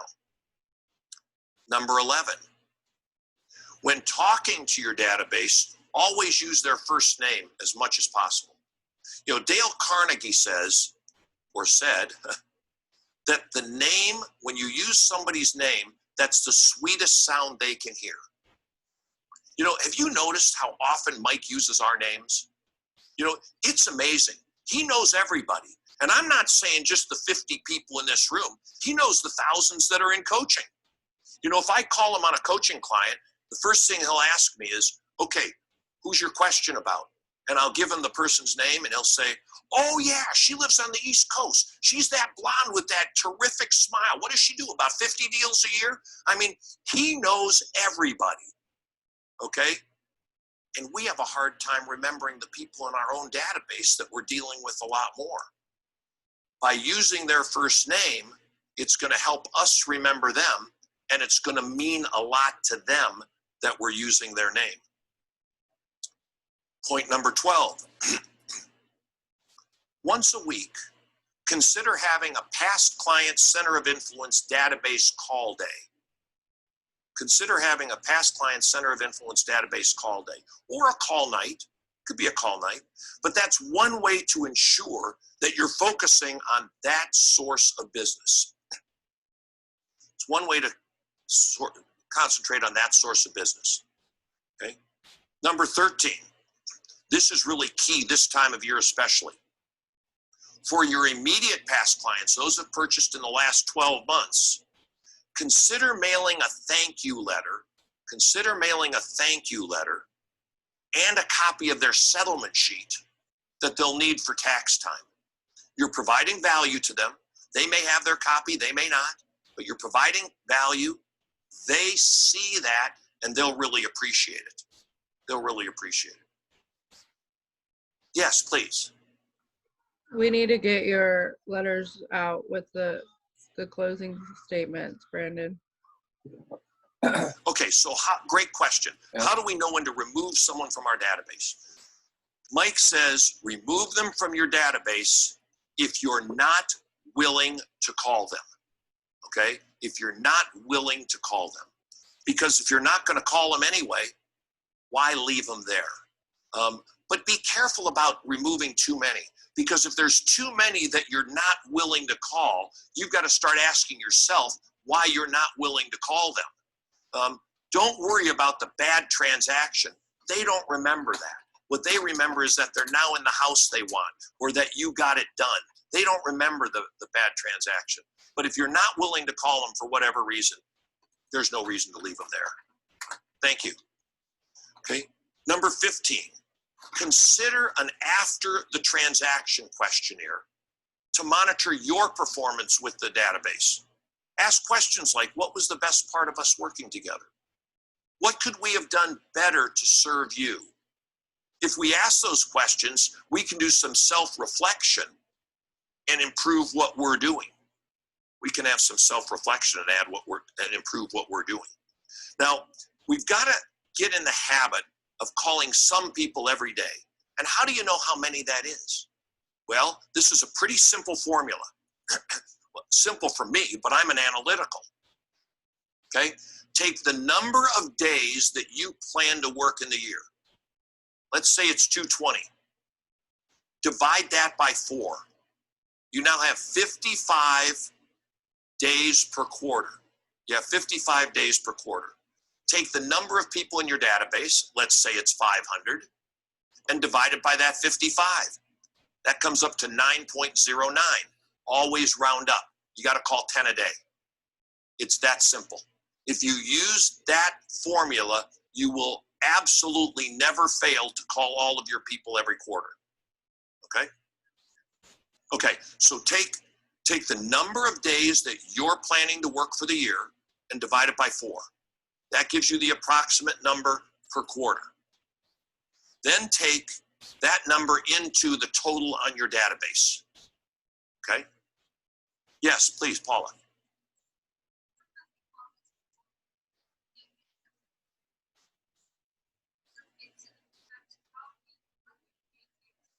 Leave a message.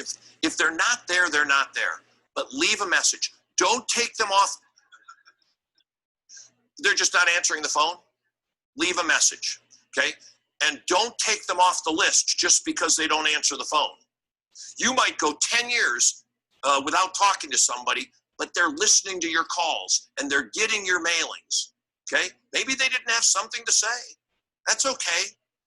You know, continue to call them and leave messages. And the messages count, like Mike told us just the other day, the messages count as contacts, but make them good messages that bring value.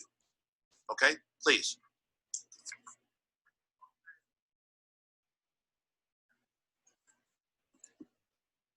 I feel overwhelmed because I have 4,500 people in my database because I've been in business a long time, and so it's been a hindrance rather than a positive thing. So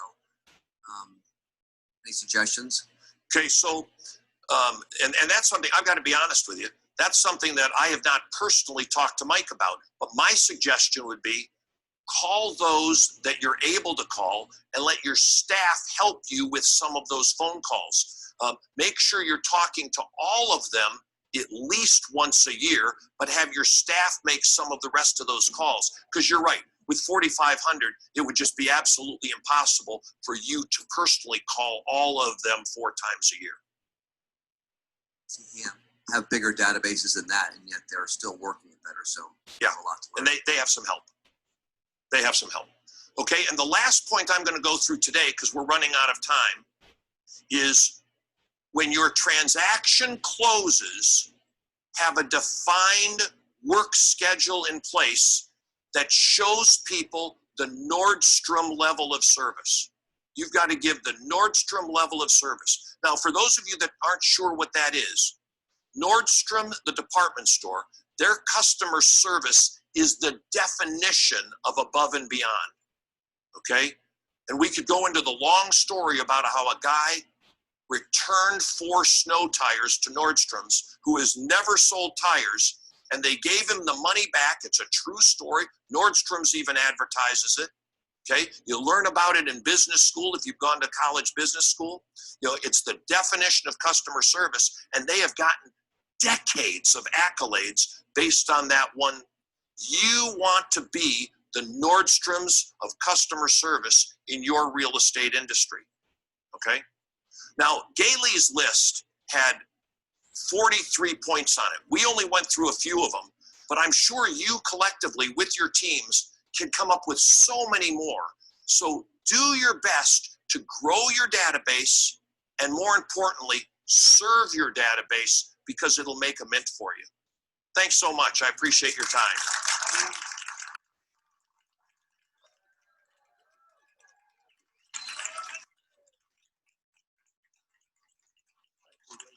Thank you.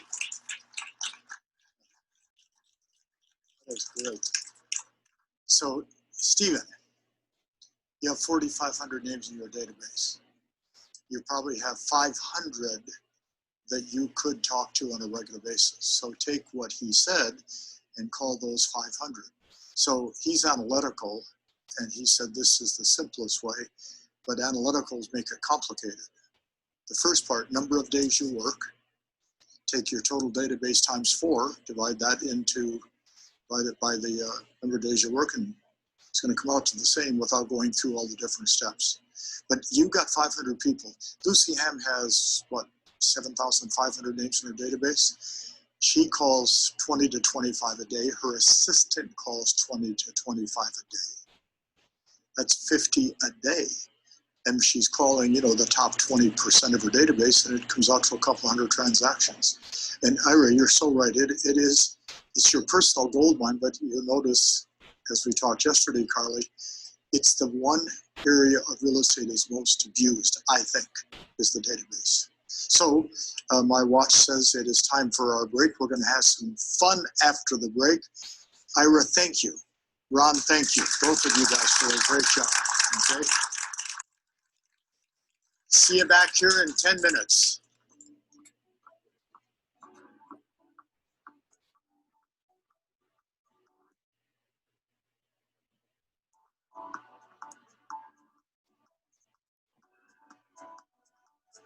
It's one of the more exciting parts of these type of events is having a couple of great people come up and share. And, you know, the truth is, we could have taken every 50 of you and had 25 panels. And of course, it would be probably more informative to all of our great viewers than maybe what I do, and I'm okay with that. But I selected 2 people today because of the circumstances of where they live and how they have to work because of the size of the market. So first, I want to bring to the stage, I call her Miss Apple, Apple Coriel, if you would please. Come on up and let's give her a nice round of applause. Okay. Grab that chair. Thank you, Apple. And second, you know, Tony Smith is from it's not a remote town. It makes remote look like New York City, Okay, it's called Apple Valley, California. And if you're driving from Las Vegas to Southern California, you have no choice but to go through Apple Valley. And if you don't see it or recognize it, it's because nobody does. And our next panelist calls himself, he's from the Apple Valley of Washington State, Mr. Ryan Comstock, if you would please. Nice round of applause. Ryan, thank you, sir. It's nice to have you both here. So quick test on your microphone, if you would please. Hello, testing. Wow, what a great voice. Okay. And Test. A little closer. there you go. All right, good. Okay, so Apple, first, tell them where you live. So I live in Visalia, California, and I always use Fresno to kind of pinpoint where that is because it seems Okay. like everybody So seems most people don't know where Fresno is, and that's a metropolis next to Visalia. And we've done a lot of seminars in those two cities over the years. But for a long time, you worked for a company in the San Fernando Valley that was probably 90 miles away. Yes, so I actually hung my license down there, but I still lived in Yes. Visalia. So why would you pick an office 90 miles away to put your license instead of in Visalia? At that time, I was thinking that the training that I was looking for wasn't in my local market, Okay, which I still think that same way, but luckily I have you, thank you. so I don't need to look elsewhere. Okay, so do you still, who's your license affiliated with today? Keller Williams, Oh, KW. Now, are they in Visalia or in the Valley? they're in Visalia. Oh, okay. Yes. So you found a local company in your local marketplace. What is the population of Visalia? So Visalia is actually 137,000 just in Visalia. Okay. And is it a big real estate market? I think so. It's the area is agriculture. Yes. So, but yes, I would say so. It's from Visalia all the way to Sacramento, which is probably a couple hundred miles. 3.5 hours away. It's for those that are not familiar, it is probably next to Kansas and Missouri. It is the heartbeat of where the food for most of the world is grown. It is just a virtual, from mountain range to mountain range. It's one of the most beautiful places in the world because it's all farmland. Yes. Do you sell farms or homes? I sell homes. You don't look like a farmer. No. So where are you from originally? I was actually born in the Philippines, but Were you? yes, So you must have like 150 pair of shoes. my mom does.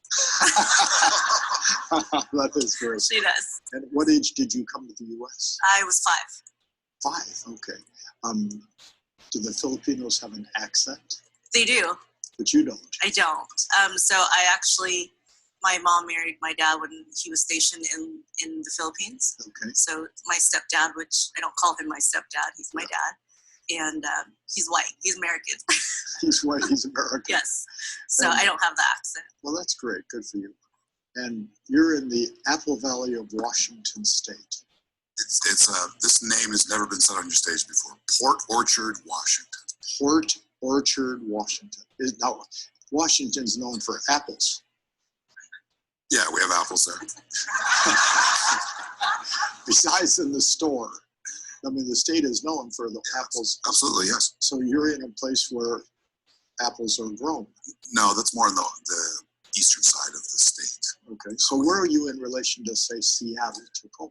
So when you see the pictures of Seattle with the ferry boats leaving, they're coming over to my side of the water. Oh, so you're east of Seattle. We're west of Seattle. So West of Seattle. it's about an hour ferry ride west of Seattle, or it can be a 2-hour drive if you drove around with our bad traffic. So You know how confusing this is? it's confusing. Well, no, because we have apples in an apple area, and you're riding a ferry to get there.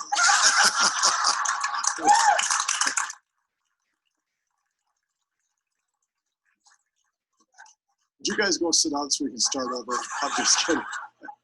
So what is the population of your immediate market? So my town is 12,000 people, but I've got to work, like I've shared with you, I've got to work Kitsap, Pierce, and Mason counties, and it comes out to about 250,000 people. Okay, but it's all separated by all the water that Seattle is surrounded with. Yeah, we have to drive around water, and yeah, there's a lot of water.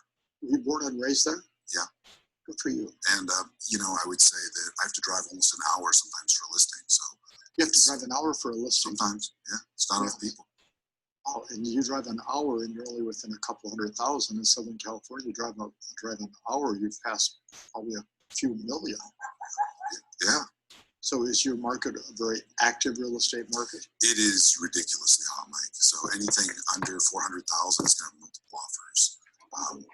Anything under 500 right now is probably going to have multiple offers too. When I started first going to Visalia for 500,000, you bought a subdivision. You virtually got a neighborhood. Okay, so what's your average sales price now? Right now, it actually increased from last year. We're at 275 Isn't that Tulare amazing? County. Mhm. 270, and it's gone up. Yeah, Okay. it's like 250 last year or doesn't- 2019. Doesn't our coach Mitch Cheroyan live? Yes, He lives in your area. yes, I give credit to Mitch all the time that I met you. Oh, well, thank you. That's very kind. So I was talking to your coach yesterday. Okay, and she's Carol Turner, a wonderful lady out of the Northeast. I mean, she could not be more proud of what you've done the last few years. I think Yes. one that it was really was. Thank you, Carol. I think she said it was 66 closed and pending from Yes, last year. Biggest year of your career? it actually was not. But Ah. considering the days worked, yes. Why did you decide not to work much in 2020? So, kind of on a personal story, Mike, in addition to the pandemic, oh my gosh, I don't want to cry. I actually lost my dad in February. I'm sorry to hear that. Thank She you. lost her mom in February. Oh, I'm sorry. Serena did. So, and then I have a 15-month-old, so I had him just 4 or 5 months before the whole shutdown. So, Wow. So you have I'm so sorry. I'm like, no. Hey, this is called being human. Okay. First child. no, he's my third, Okay. How old are the older two? 17 and 10, and then I have a 15-month-old. Wow. Mm-hmm. Yes. So a story that my wife will say I shouldn't be telling, but that's so we're in Paris doing our first event for our European country, and the event had not started, and Serena's standing talking to a couple of our attendees, and this person was one of our salespeople from our office in Pisa, Italy. And as I'm walking up, Serena says, "Do you have children?" And she says, "I have like an 18-year-old and I have a 6-month-old." And I heard that as I walked by, and I just looked and said, "You should probably have sex more often." And I kept on going. And she was like, "Ah." And, of course, and then I got the lecture later, as you can imagine. Yeah. You know, what did she say to me? That's what she said. "You're probably right, I should. So I'll talk to your husband. You should probably have sex more often." Do you have kids? I have a 18-year-old, a 15-year-old, and a 4-year-old, Mike. So I think that's why he had us up here. I think so too. And my wife's watching right now too, Mike. So I ask her all the time, like, what happened? You guys live in an area that's too remote. Okay. So 18, 15, and a 4-year-old. That's correct, yeah. Good for you. And you went through some pretty tough challenges with your last child. Yeah, so our 4-year-old was born with Down syndrome, which was a surprise. Yeah. And then 2 days later, we found out her heart was very badly deformed. And you've virtually nursed her and cared for her and loved her and had all the best medical advice possible. We spent the first year, we lived in the Ronald McDonald House. She had a lot of surgeries, Yeah. but she's doing great. She's healthy now. And the doctors have said it is a miracle that her heart functions and is great. And so the advice I always tell people is don't listen to the doctors. They don't know everything. Yeah. Well, and you're going to do 75 deals this year, like Apple, with the circumstances that you've been through. And of course, I knew of the circumstances, so I wanted to have them together, because a lot of people think that the lives that great producers live are magical. And they forget that the lives that great producers live are just like the lives everybody else has to live. you know, and the death of family members, the COVID situation, the intensity of it. Ramon lost his father in a crazy, unusual circumstance a few months back. I mean, it's called life, and it's tough. But you two have both performed. So what is the goal for this year? 75. And then said, and 75, so this will be kind of fun. What will you earn on 75 closed? $650,000. 650,000. What will you earn on 275 closed? 540. So it's not too bad. Okay, good for you. What percentage of your business comes from listings versus buyers? Because your personality would be perfect for buyers because you're always smiling and enthusiastic. Well, it attracts people. But what is your percentage? Just this last year, Mike, it was almost 50-50. So I was about 55-45, Okay. 45% listing sold, 55 buyer sales. Wow. But I think that the only reason is because of the sellers moving up. Okay. So I probably had 8 to 10 of my sellers that bought with me as well. So they listed, sold, and purchased. Yes. Okay. Well, that's good. What is your ratio? So for the last few years, it's been like 85% listings, 15% buyers. And so Larry Kozak, my coach, has really been working with me about double ending more of my properties. So this last year, it was 75% listings, 25% buyers. But a lot of them were my own listings. Oh, okay, like Apple experience. Yeah. That's good. Okay. As both of you have heard me say for years, if you are a seller of mine and I can sell you a house, it's so much easier to deal with the other agent when you are the other agent in a transaction. And the money is so much better. And of course, I'm so amazed that I see all these articles about how long it is for the listing agent to represent the buyer also. And of course, I always say, I mean, that's such a stupid thought because nobody understands the seller and what they're going to buy better than the listing agent. So I think to both of you, congratulations and hats off. Why aren't you guys doing that? You have the energy, the enthusiasm to do 100 deals a year. Why don't you? Now, this last year you went through some troubling times, but I've known you a long time. I remember in those little Intero meetings in the Valley, you were always the shining star. What's the matter with you? Why aren't you doing 100 deals? I ask myself that same question every day, Mike. And what's the answer? I just get in the way of myself. Ah, so you're normal. Yes. What is your biggest distraction or that gets in the way? I mean, you have a young child, of course. I think it's because I tend to take on more than I should be. And then my excuse, I say it's my excuse. The last 4 years, I've struggled to keep an assistant. I've actually gone through 6 of them in the last 4 years. And so I'm excited about this year because she will be with me for a full year next month. And I think that it took a lot of time away from the activities that I'm really responsible for doing to, increase my business. If I asked the audience that is live in this room, and I asked each one of them, in the last 5 to 8 years, how many assistants have you had? We would be in more than triple digits. It is the most common. It's the highest turnover and your biggest expense because the time you're spending recruiting and training instead of delegating. Can I give you a little hint on assistance? Mortgage, escrow, title are all part of our business. Ask the mortgage rep, the title rep, the escrow rep to train your assistant on what they would like to have the assistant do to make a transaction flow faster. Because the truth is they know best how a transaction should flow for each of your communities, okay?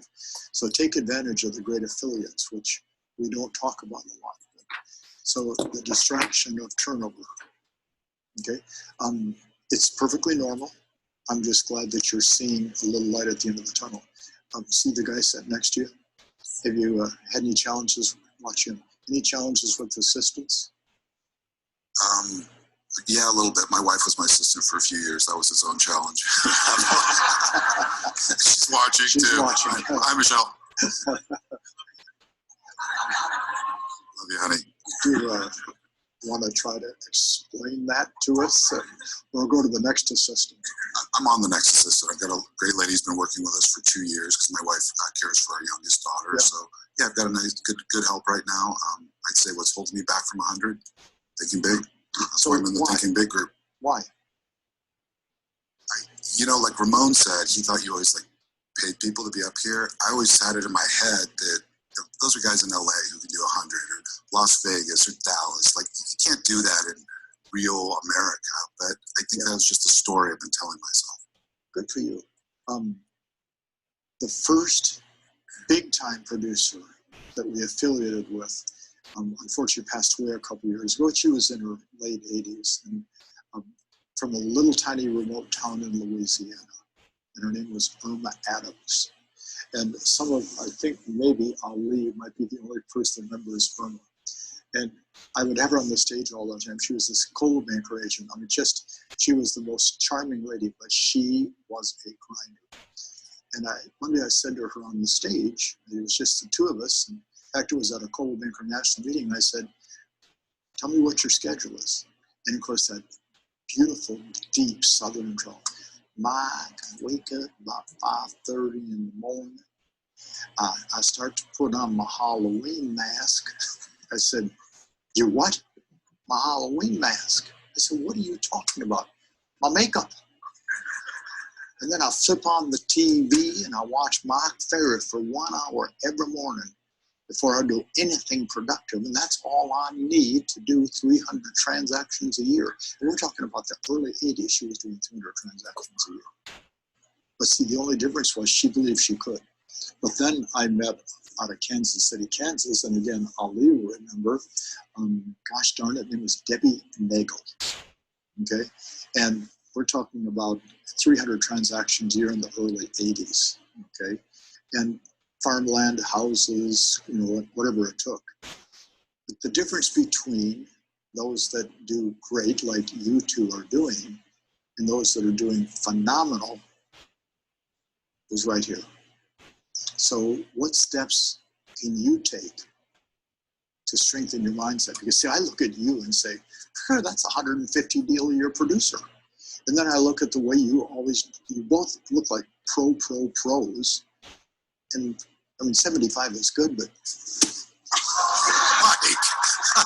I mean, Real spin. That was real spit. that wasn't directed at you, it was at him. So what steps can you take to build that? Because I really think that both of you are phenomenal salespeople with your circumstances and where you live. But I think both of you could double.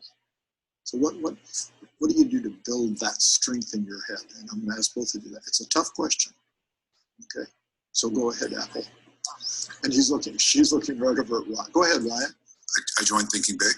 Okay, thank you. As I've shared with you, I've made the decision to move to the next town over, Okay. to expand my mindset living in a more of a luxury market versus my town.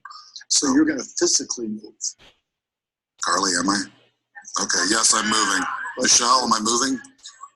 Yeah. So how does Carly get involved in this conversation? Some of my friends in this room and watching have been like pushing me. You got to move to the next town over. You got to move to the nicer town. You got to spend $1 million on a home, and that's a hard one for me. So that's a big Mental. Yeah. It's a both big motivation and a big roadblock simultaneously. Yeah, correct. Okay. So when are you going to make the move? I'm going to see a house on Saturday. Okay. Good. Good.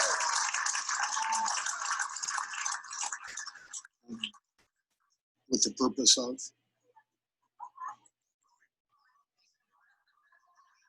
Buying a house.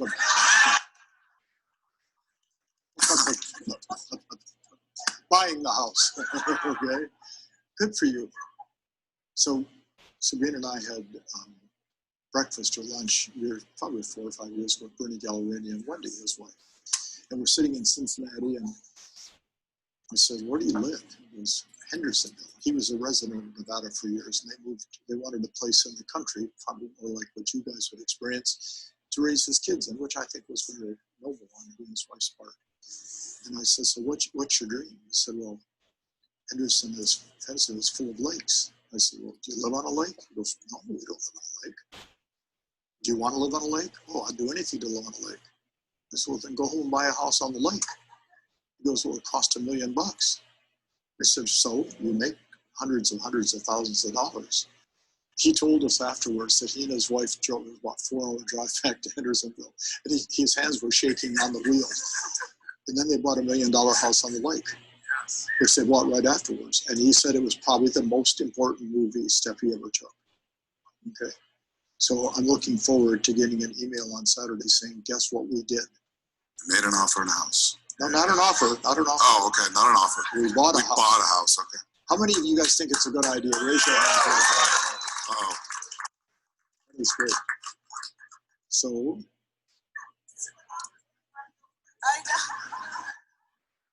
I guess what I need to work on, Mike, is you had mentioned this the other day. Believe in myself as much as you believe in me or us. Yeah. So to hear you say you're a 150 deal a year producer hasn't even crossed my mind. I'm stuck on 75.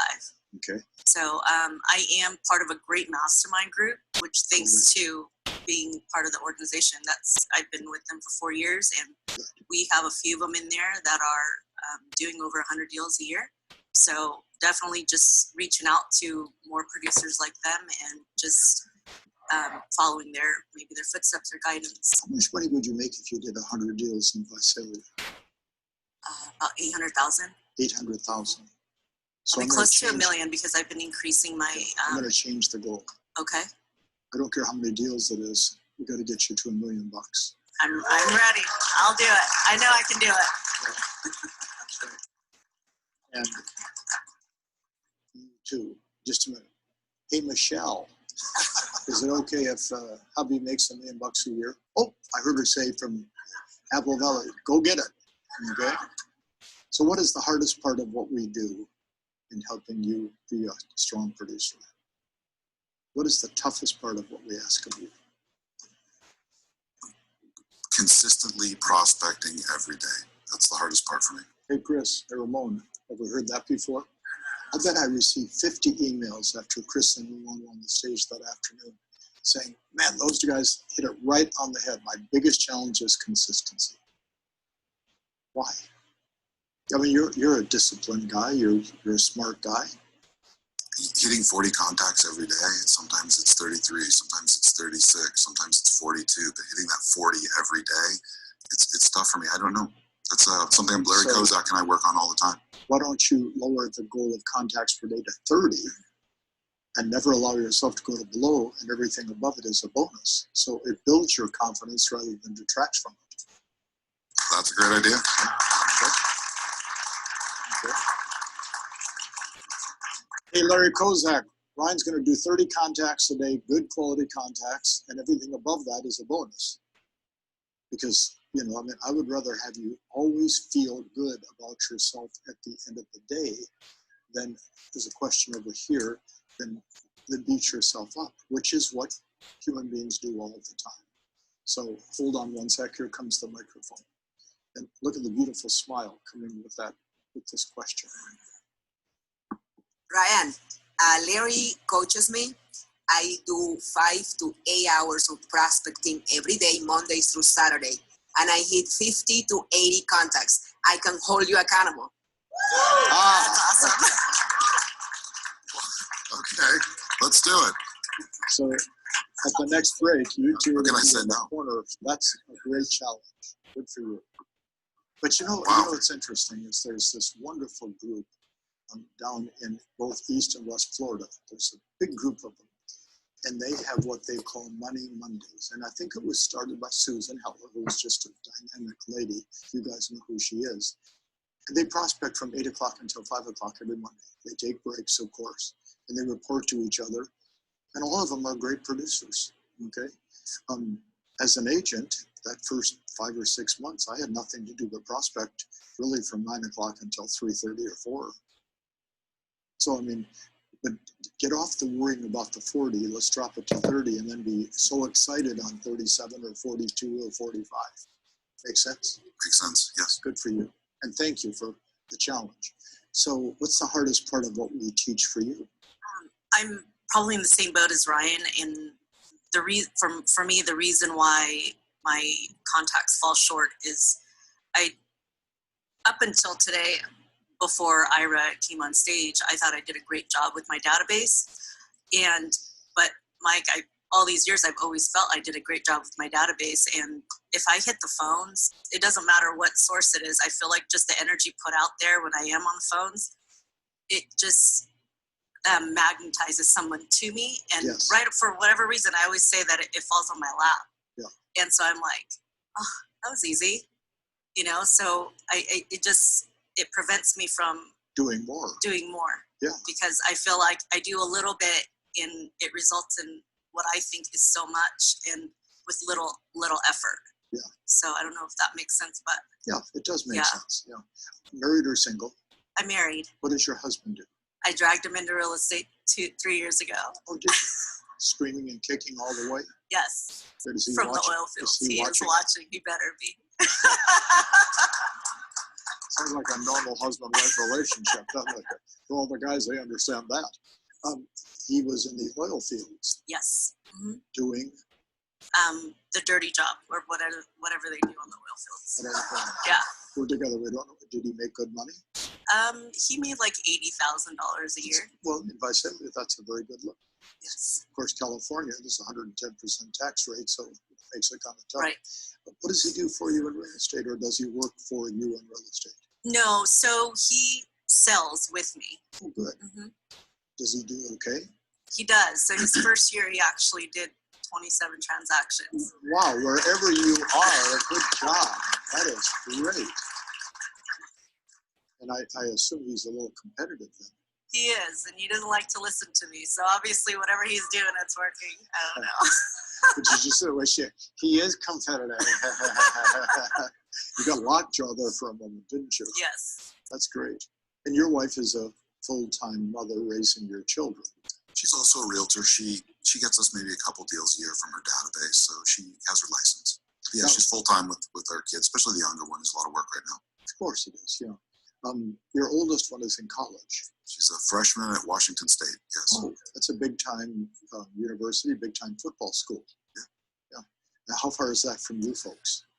About 6 hours. Oh, big drive. So that's east. That's east over by Idaho. Yeah, I guess if it went west, you'd be in the Pacific Ocean someplace. That's true. Yes. Good for you. What is your oldest going to do when they get out of college? She gets out of college. So she's got to get out of college first, Mike. So she's got to get to her sophomore year. I don't know. Communications is her degree. I don't know. We don't know just yet. So the excuse I always hear in this, I got my degree in communications. So you learned how to talk.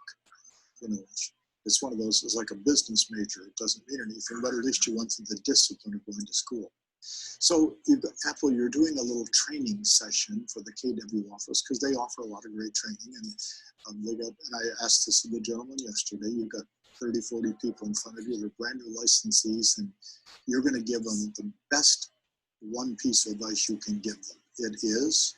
I actually wrote this down, Mike. Did you? Yes. I came across a quote, and I can't remember who it's by, but I thought that it would be great to share with everyone, whether you're just starting or you're after a higher goal. So the quote is, what you want out of life is in direct correlation of who you are willing to become. And we all know change doesn't happen overnight. So stay the course, specifically the Mike Ferry course, and just be patient. That is a great quote. That is a great quote. Okay. Thank you. I'm going to give you credit, and I'm going to use that in a daily message to all of our great clients. That is a great thought. And that is great advice. But the last part is be patient, which is the hardest part, isn't it? Yes, it By is. far. It's tough. Just talking with, we had a dinner with quite a few of the agents in here last night. Where did you go for dinner? Cipriani? Oh, yeah. It's one of our favorite restaurants in the Wynn. Yeah, so it's really good. And, just listening to all the panels and over the years of coming to the production retreats, I'm going into 9 years in real estate and 7 years, going into 7 years with Mike Ferry. And the hardest part for me is listening to everyone's story and how much they're doing every year. I'm like, I want to be there, but I want to be there right now, Yes. you know? But then I realized, like, they didn't get there so quickly. On Tuesday. Yeah, it's like, you know, just stay the course. I can see myself where I want to be, and I know I'm going to get there no matter how long it's going to take me. Good for you. So, Great. Thank you. That's a great call. Thank you. And what is your husband's first name? Anthony. Anthony. Better get it going because she's going to beat you. Brian, you got a little group in the office. Who do you work for? Which company now? Windermere Real Estate. Windermere Real Estate. Great company in the north. It's one of the biggest companies in the Northwest by far. You have 30, 40 people. They're brand new. They're sitting, going to hear from a 75 deal a year producer, and you're going to tell them. I'm going to follow up on what Iris said. Database on day one in real estate. It's all been about database, and has been for me. Day one in real estate, I decided I wanted to have 1,000 people in my database. So if you're a new agent, even if you've only got 10 or 20 people in your database, just work it, keep building. Even if you're not getting anything from it, just don't quit on the database. And you're going to grow it and grow it. And so often I meet with other MFO agents who haven't done that.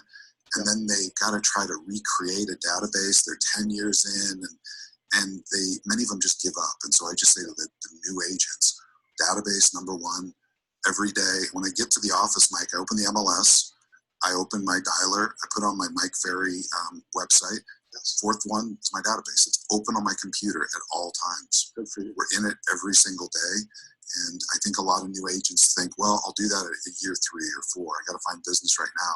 Yeah. But just put it on an Excel sheet. You don't have to have anything fancy. Just work on that database and grow it. That's right. Yeah. It's probably one of the most important things. So thank you for that. That's for sure. So you guys and gals know the ritual. I'll lead you in a wonderful round of applause for these two great salespeople. Thank you, Beck. That is great. Thank you, thank you, thank you, thank you, thank you, thank you. That is outstanding. That is such great advice. And I have in my hand at this moment something that I put together, I guess, a few months ago. I don't even know if there's a date on it. I'll look to see if there is. Sometimes they date what I do, and this one they didn't date what I do. Mike Ferry's top 20. It's so good that they've pounded the drums in the studio next door. Top 20 lead generation skills. What is this all about, since somebody asked about it? So I wrote that there's a bunch of stuff in here that I thought was interesting, but there's a paragraph here. It says, for most of my 45 years, the MO on Mike Ferry, okay, we all use those terms, is that I'm highly controversial. And I've never understood that, but I'm considered to be highly controversial. In the 70s and 80s, the industry said I was controversial because I openly debated whether an open house was truly an effective method of taking listings and making sales, which I still would debate with anybody today.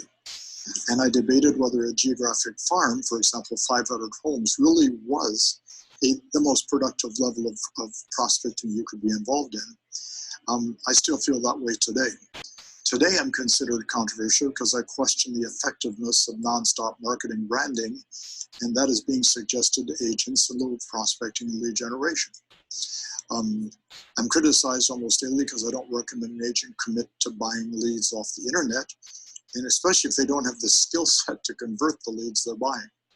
It's simply not a logical business decision, in my opinion, to make, yet they keep buying leads off the internet.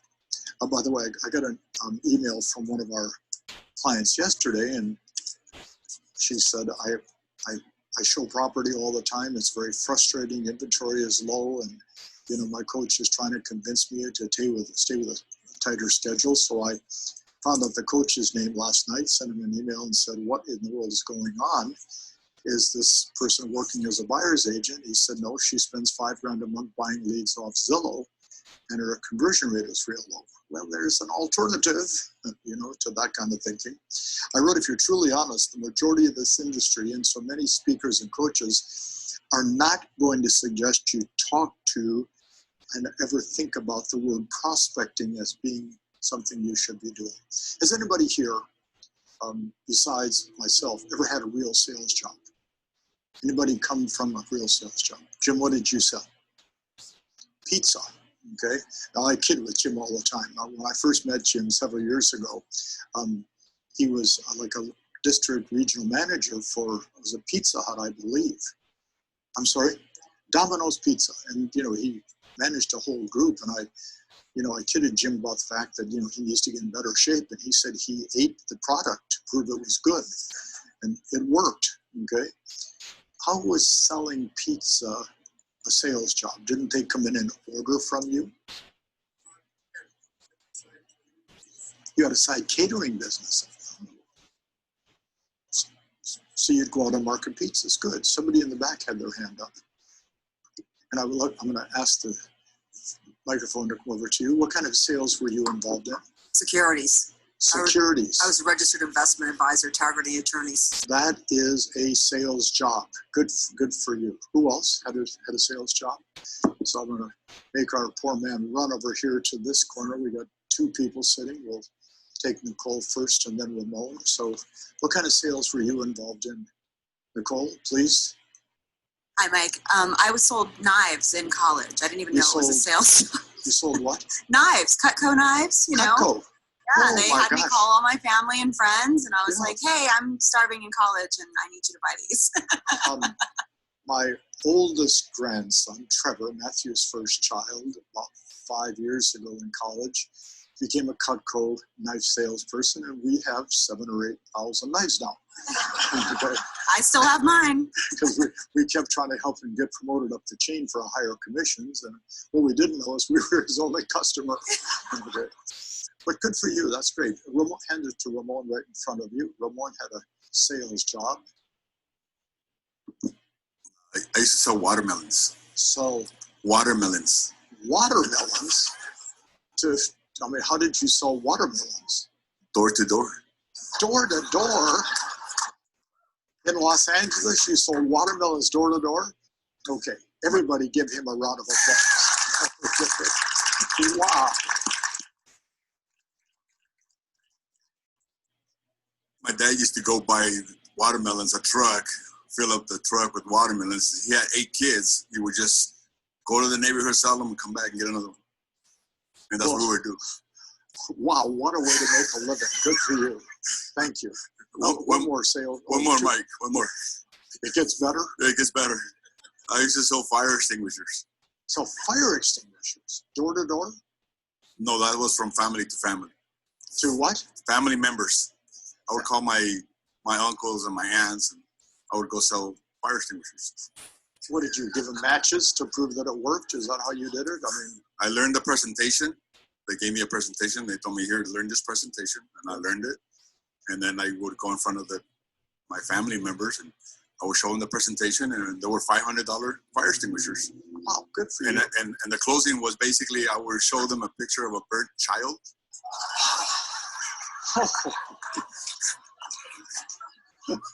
So that was part of the presentation. I had a picture of the burnt child, and I would look at the dad. This dad was now cautious, and this what happened to the baby. So does your family worth more than $500? And I'd be like, of course. So once you put the fire out, you sold them a watermelon. Okay, Carlos, what did you sell? I sold radio advertising for about 8 years. So that is direct sales. Yes, direct, and you got paid a higher commission if you did the direct sale instead of going through an agency. Sure, and then hand it to Ali. I started to sell at age 10 until I got caught by my father. Okay. And because he didn't know, and he find out, oh my God, he was mad. What were you selling? Okay, and because first of all, he say that why I'm putting him in shame, and people they think he doesn't pay me allowance. That's why I'm selling. That's why he got mad.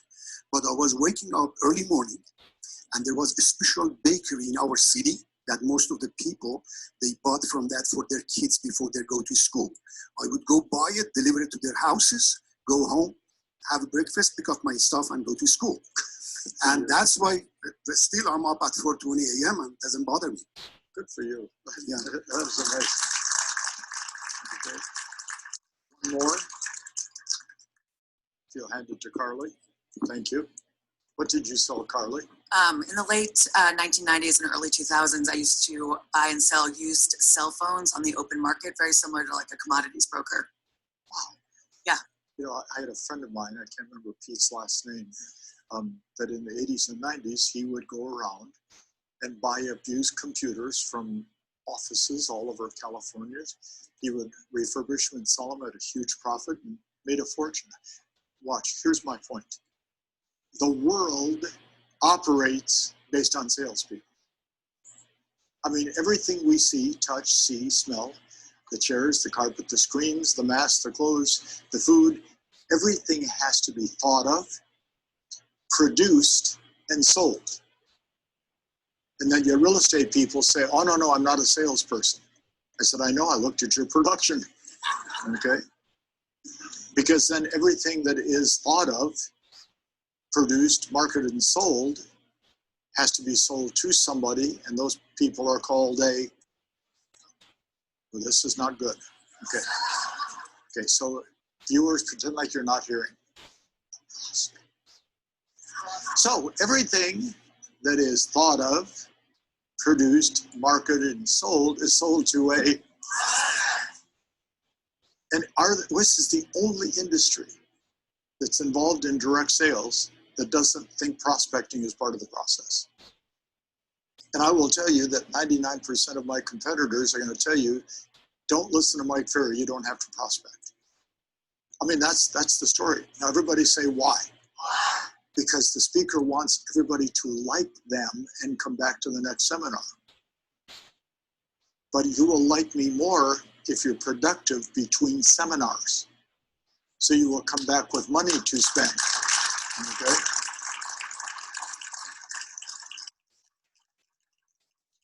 So about, 5 or 6 years ago, Ron, Ira, Chris, all of our coaches helped me on a call produce a list. And I think we came up with 61 different methods of prospecting.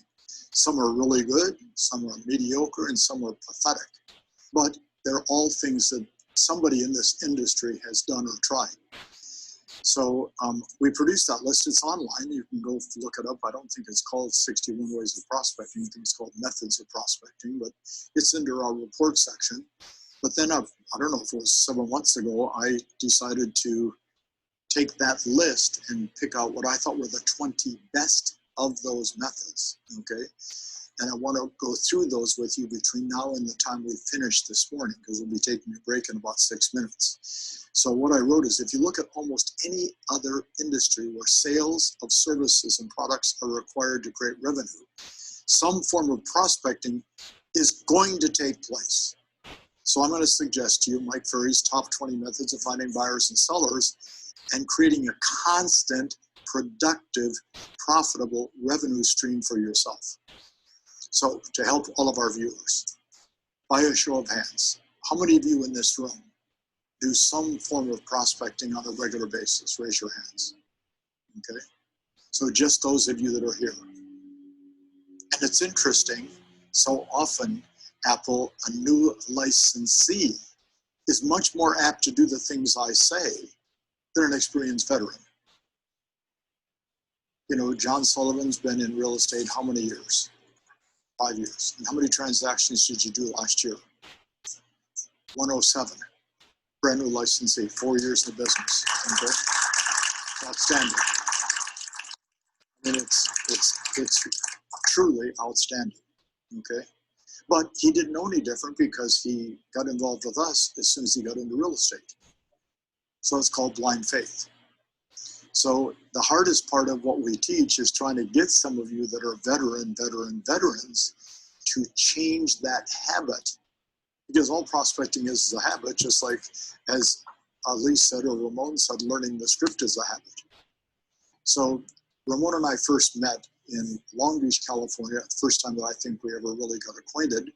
As I said yesterday, I was doing a free 4-day action workshop We had 2,000 people in attendance. And I can picture this as if it was happening yesterday. I mean, 2,000 people in that kind of an environment, and it was in a convention center, cement floors, cement walls. I mean, it was a terrible environment, but it was such a great group of people. And on day 2, I was talking about prospecting and using a script, and they were arguing with me, which is very common when you don't have a Mike Ferry audience. And I mean, they were getting more vocal, and you don't have to do it that way, and why do you keep teaching that? And I've shared this in the past. All of a sudden, a lady raises her hand. And I said, yes, ma'am. And she stood up. And you'll remember this if you really think about that 4 days, although it was a long time ago. She had this big, thick book. Okay, I mean, virtually, Jeff, that thick, 8.5 of them. She stands up like this in front of 2,000 people. And she yells at the top of her lungs, listen to you. You're all crazy. I was the top salesperson in the last 10 years for Xerox Corporation. See this book? It's 115 pages of scripts. We had to memorize every word on every page and do it verbatim. Because I did that, I was the top salesperson. Then they said to me, we're going to move you to the East Coast and live and train salespeople. I don't want to live on the East Coast. So I went into real estate. All he's telling you is what you have to do. This book proves it. She sat down. I'll never forget it. First year, I think she did like 41 transactions. All she did was take our scripts for prospecting, memorize them, which I'm not ever going to ask you to do, and then just repeat and repeat and repeat and repeat. Or in essence, because nobody wants to talk about prospecting, years ago we said, okay, don't prospect, but I'd like you to be involved in lead generation. That's a nicer ring to it, doesn't it, Ryan? What are you doing? A little lead generation.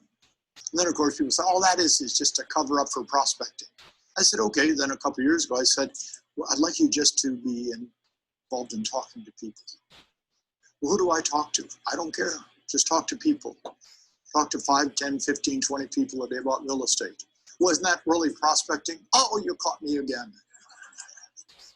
So I made this little list up, and number 1 on the list for all of our wonderful viewers, something that you've heard Ira talk about, Ron talk about, Mike talk about, the 6 panelists talk about. Number 1, contact your past clients for their immediate personal business or their referrals.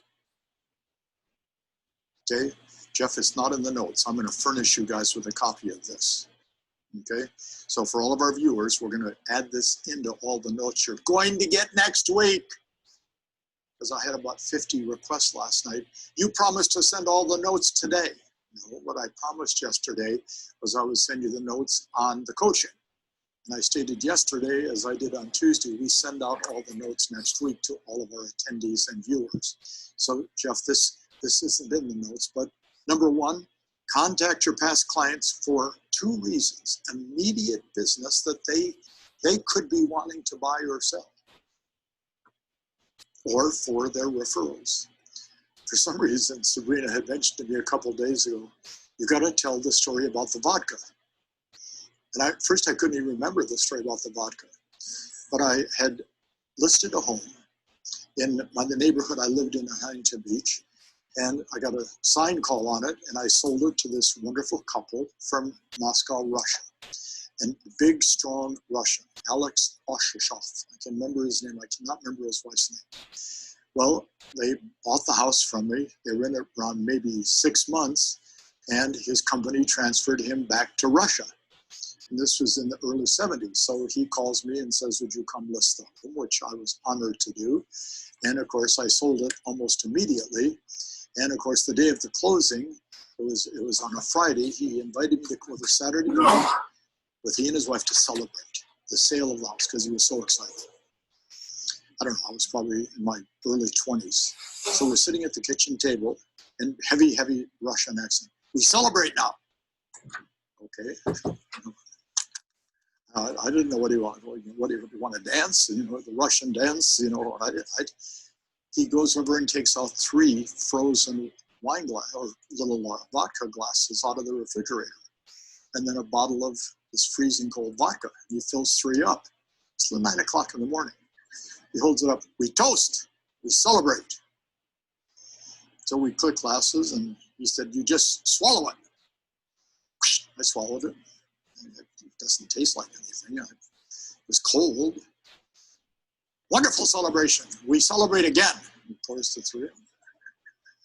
We click glasses. I swallow it. We're talking. I stand up, and I fell over on the kitchen floor.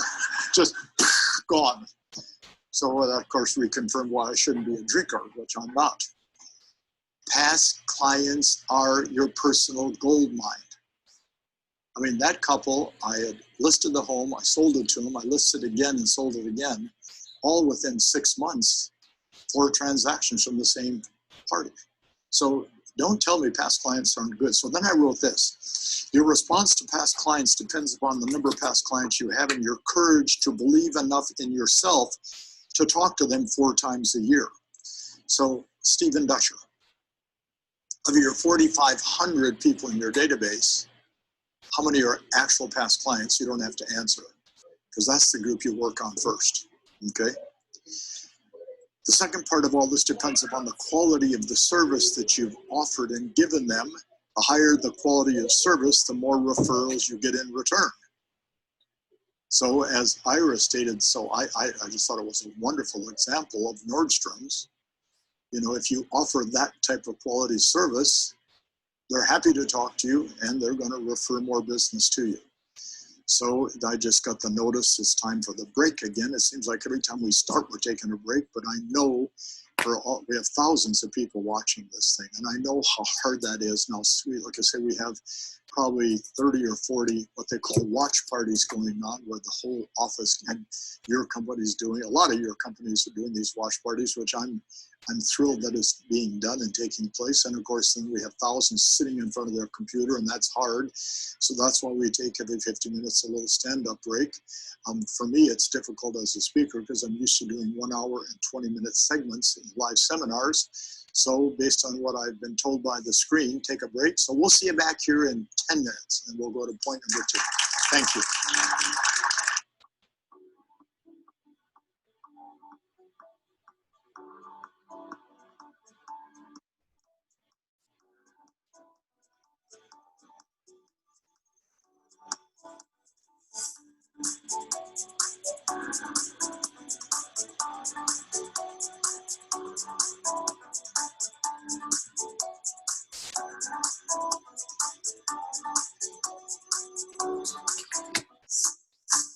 Bro. My bad. I was like, can you see me? I forgot I muted my microphone. Yeah, no worries. How you doing, man? Good, man. I just started reading that book. Professional realtor, do you know anybody that has to buy or sell a home? No, I don't. When do you plan on moving? Well, we were actually talking about it. And where are you planning on moving to? Well, we want to go south to San Diego. And when do you want to do it? Well, we'd like to do it as soon as possible. What time tomorrow at 4 o'clock should I come by? Well, I don't know, maybe 4 o'clock. Good idea. But you see, our life, our business, our income is based upon real estate listings sold and buyer sales, yes or no? Yes. So watch this. The catch with this part of your database is only putting people in that you know on a personal or business level. Okay, so hold on one sec. I have a question up in the front here. And this is the part where people get in a lot of trouble with their database. Okay, so I'm going to go to Jeffrey first up in the front row. Jeff, if you would, please. So what's the hang up? Why do some people have problems with being a secret agent? Is it personality style driven, and how do you overcome it? No, I don't think it, Jeff, is personality style. I just think that most people, well, I would say, thank you. And then Carlos will ask a question in a minute. Jeff, I would say, based on my last 7 to 8 years of doing live seminars, this year being last year the exception, I would commonly say to an audience, and you've seen me do it, how many come from direct sales into real estate? And if there's 500 people in the room, about, maybe 50 will say, I'm in direct sales. Then I'd say, what do you do? I worked at Nordstrom's or I worked for Sears. No, that's retail. So direct sales is where you're taking your product out and finding somebody to participate in a sale. That is called direct sales, okay? selling, fire extinguishers door to door, watermelons, for God's sakes, okay? That is direct sales.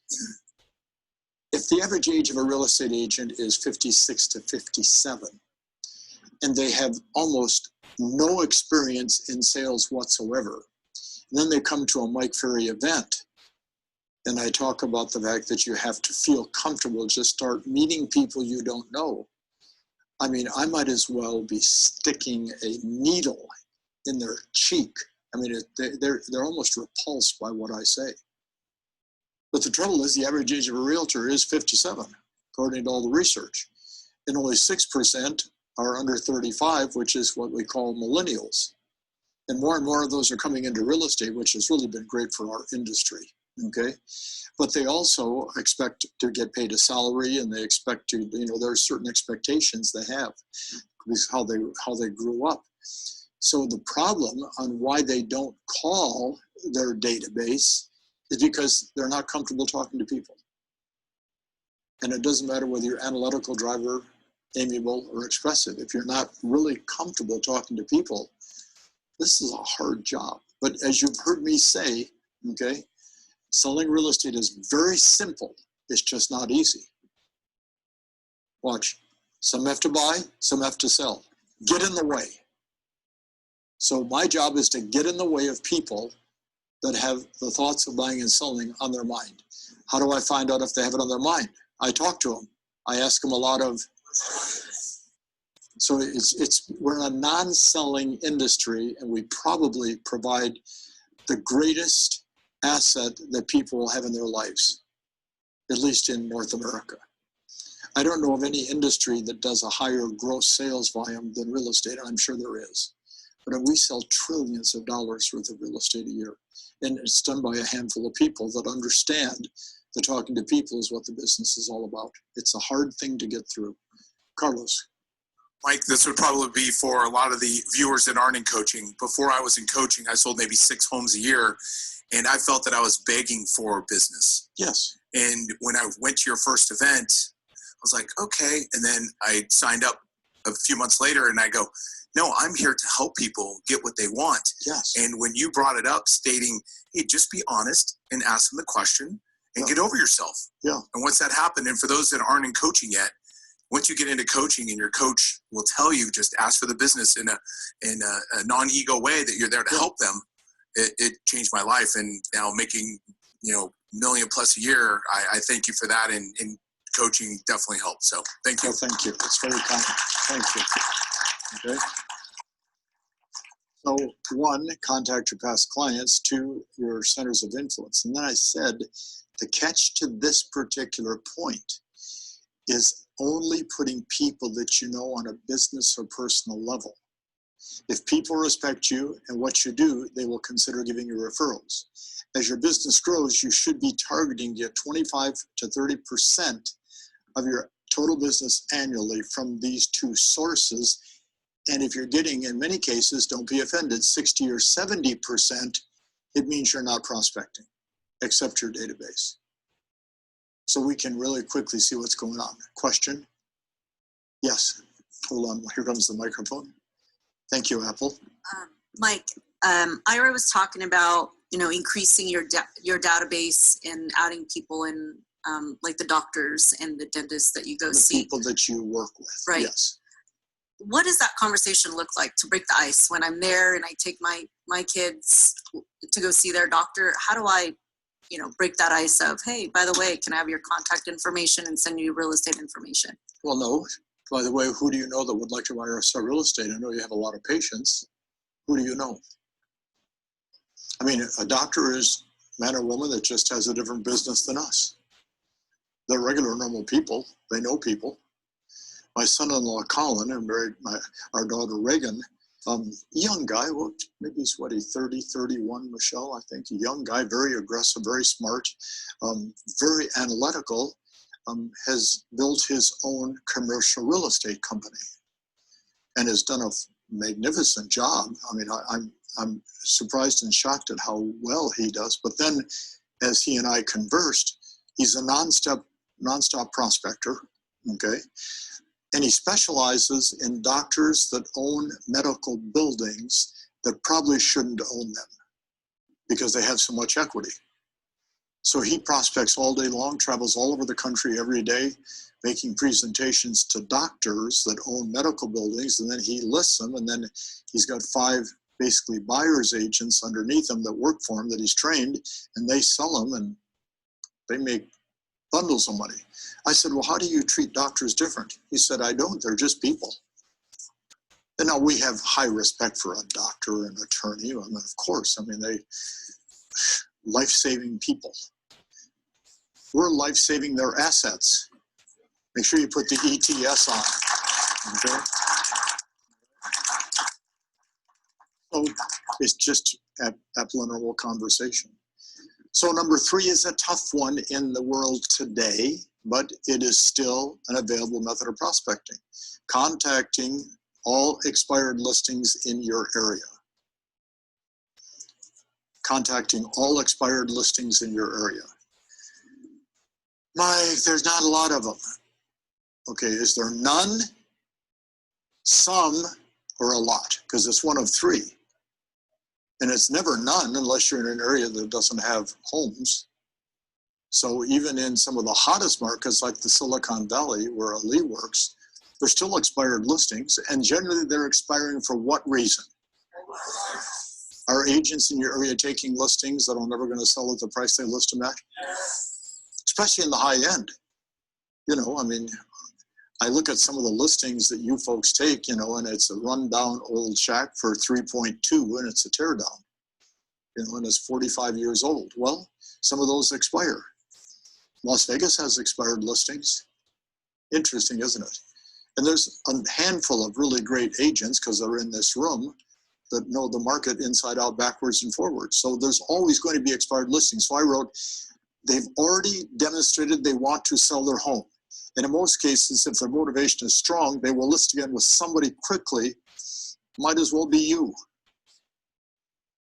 I think you're a better choice than most. Okay?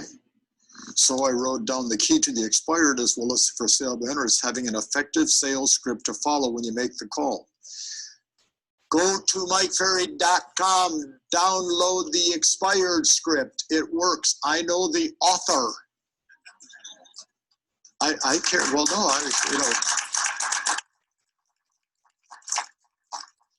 I get a kick out of people. You wrote that script in 1972. I know. Well, how could it possibly be effective today? Have you used it? Well, no, I haven't. How do you know it's not effective? All it is a series of 10 or 12 questions. And in selling, you should be asking a lot of. Number 4 is obvious, contacting for sale by owners. NAR says on their website, and I haven't checked it in the last 2 hours, so it could be changed a little bit, updated. 94% of all for sale by owners will list their homes with an agent and pay a commission. Now, it's probably today less because they can put a sign in the front yard and because of the demand for housing. But it's generally not going to be a smooth transaction. The money we earn is for smoothing out the wrinkles of a deal. That's really what we got paid to do. Because, you know, the average for sale by owner that sells their home themselves is chaos, okay? Unless the buyer is highly sophisticated, and most of them aren't. Because let's face it, even in a hot market, you're only going to buy a certain number of homes in your lifetime.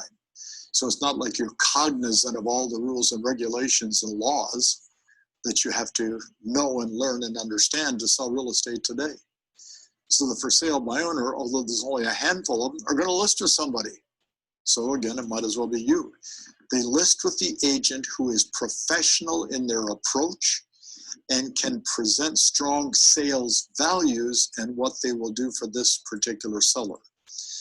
Again, download the for sale by owner script. So Mike Ferry, old-fashioned as I know I am, I carried in the car when I would go out in the neighborhood and community knock on doors because that was my favorite thing to do. See, I used, and I'll talk about it in a few minutes, what I called the mapping process, okay? I printed 100 maps of the city of Huntington Beach, Fawn Valley, street map, about this big. And then every morning, because this is the way the system was, we would get through MLS the day before any expired listings that had expired. And it was in a book form. We didn't have computers. So I would look at that early in the morning and I would have them delivered to the office at 7 o'clock. And let's say there were 3 expired. So I would put an X on the street they were on and put an E so I knew that it's an expired. And then we would have to check the local newspaper every day for the for sale by owners. I mean, today with Vulcan 7 and these types of services, I mean, it's so easy for us and shameful if we're not doing it, okay, using a service of that type, for God's sakes. I'd go through the newspaper because they're always in one section. There were 2 for sale by owners. I would put a check or an X where they were, put an F. Okay. And then there were always 2 or 3 listings that I thought I should go knock on the doors around those listings that were usually somebody else's listings, but they were in a hot neighborhood, a hot market. So I would then put a next to 2 or 3 listings that I was going to, and then I would put P for preview. And then I would take my pen and I'd draw a line from the office to the 1st, the 2nd, to the 3rd, the 4th, the 5th, the 7th, 8th, 9th, and 10th, back to the office. And then what I would do was whatever one I would stop at, if it was an expired, I had the expired script here in the seat. By owner, I had the owner script. If it was just listed, just sold, I had the just listed Joe script. So I would just pick up the proper script, go to the door, knock on the door. And then I would knock on 5 to 10 doors on each side and 20 across the street, which is that way I could make 75 to 100 contacts a day. It would take me all day, but it was good for 14 or 15 listings a month. So I would not try it if I was you, because it will really screw up your production, because it'll go straight up. Okay. Amazing, isn't it? So technique number 5 is try the mapping system. And I loved, Jeff, I think it was you that brought up that great idea on the Google Maps. Who was that? Dan. Oh my gosh.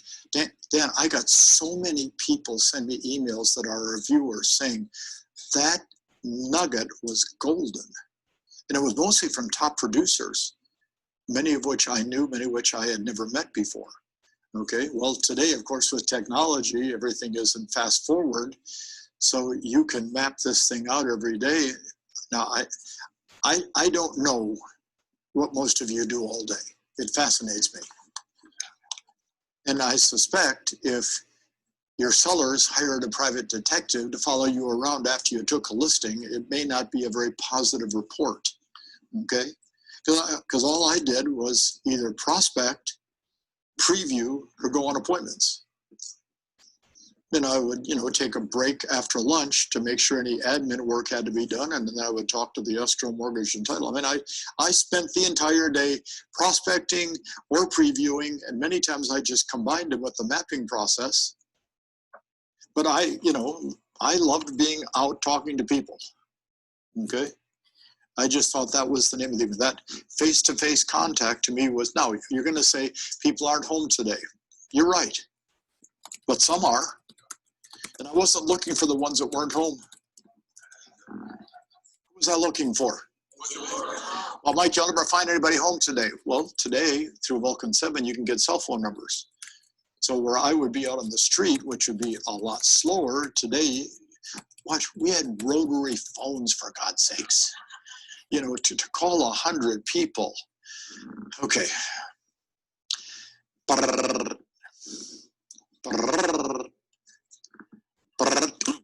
Dialed the wrong digit, you got to hang up and start over. I mean, you could virtually spend all day and call 12 people. Okay. Well, today everything's on auto dial. Poink, they're on the phone.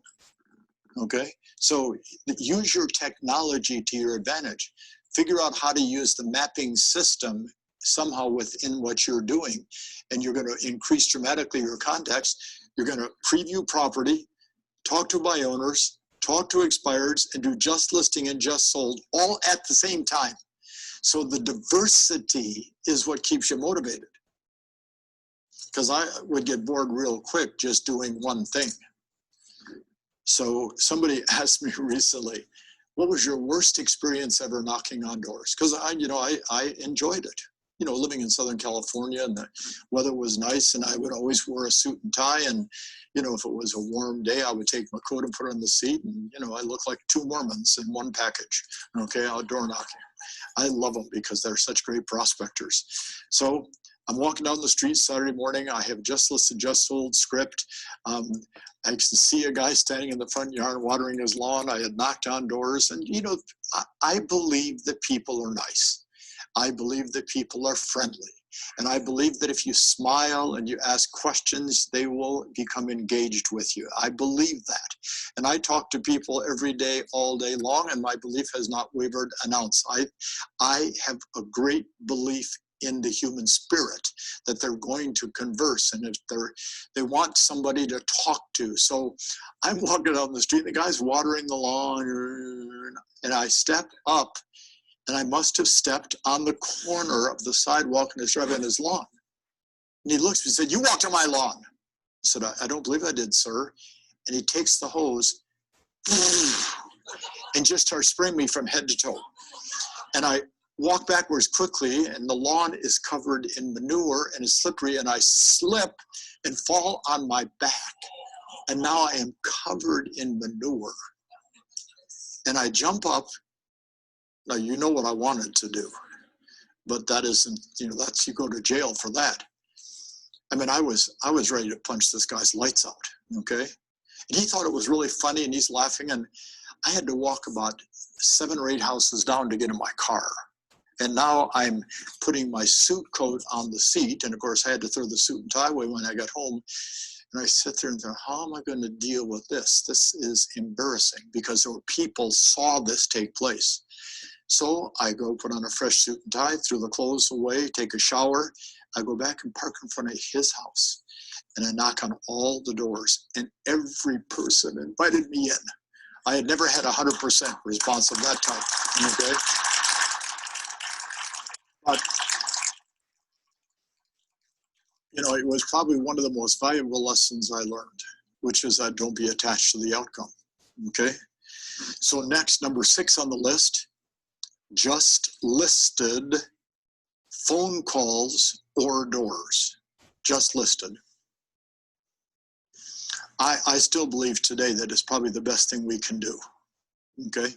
When we have the value of a listing, which today is an asset, and we don't share that we got that listing, which is probably going to bring us the referrals so we can double end it by talking to 10 doors on each side and 10 across the street, phone or in person. And you might have to call 50 to get 10 to talk to you, which is fine because you have nothing else to do. It's not like you're sitting there all day later writing contracts, okay? Again, that's what I'm saying to you. What do you do all day? Talk about creative avoidance behavior, mastering the art of nothing, and then doing a deal now and then. Of course, the commission checks are so big today. You do a deal every 2 or 3 weeks and you get 7, 10, 15, 20,000 bucks. And you came from a job making 75,000 a year. Watch, can you imagine if you actually worked? What would happen? Really put in 8 hours a day. It's unbelievable. That's why so many people like you in this room and so many of our viewers and so many of our customers, folks, I'm going to talk about something tomorrow that is, to me, is interesting. It's called What I've Learned. And it came from our Think Big groups. And the average person in our Think Big groups has been following the Mike Ferry system for 15 plus years. Now think about that one for a minute. The average is 15 plus years. Well, and I asked them, and you're part of that group, I said, what have you learned? And they sent a couple hundred ideas, tons of duplications, but I've narrowed it down to 75 things, and we're never going to cover them all tomorrow, but I'll send everybody a copy of them. Man, there is so much to do that not doing anything almost, in my training in the Catholic Church, is a cardinal sin, okay? And if you're Catholic, you understand the difference. I still don't based on my behavior. That's what my wife tells me. Number, what are we on, 7 or 6? 7. Just sold phone calls and doors. And there really is 2 Jeff, great opportunities here. Allows you to promote the fact that you've sold a home in the neighborhood, and second, allows you to be in a conversation that could bring you a listing.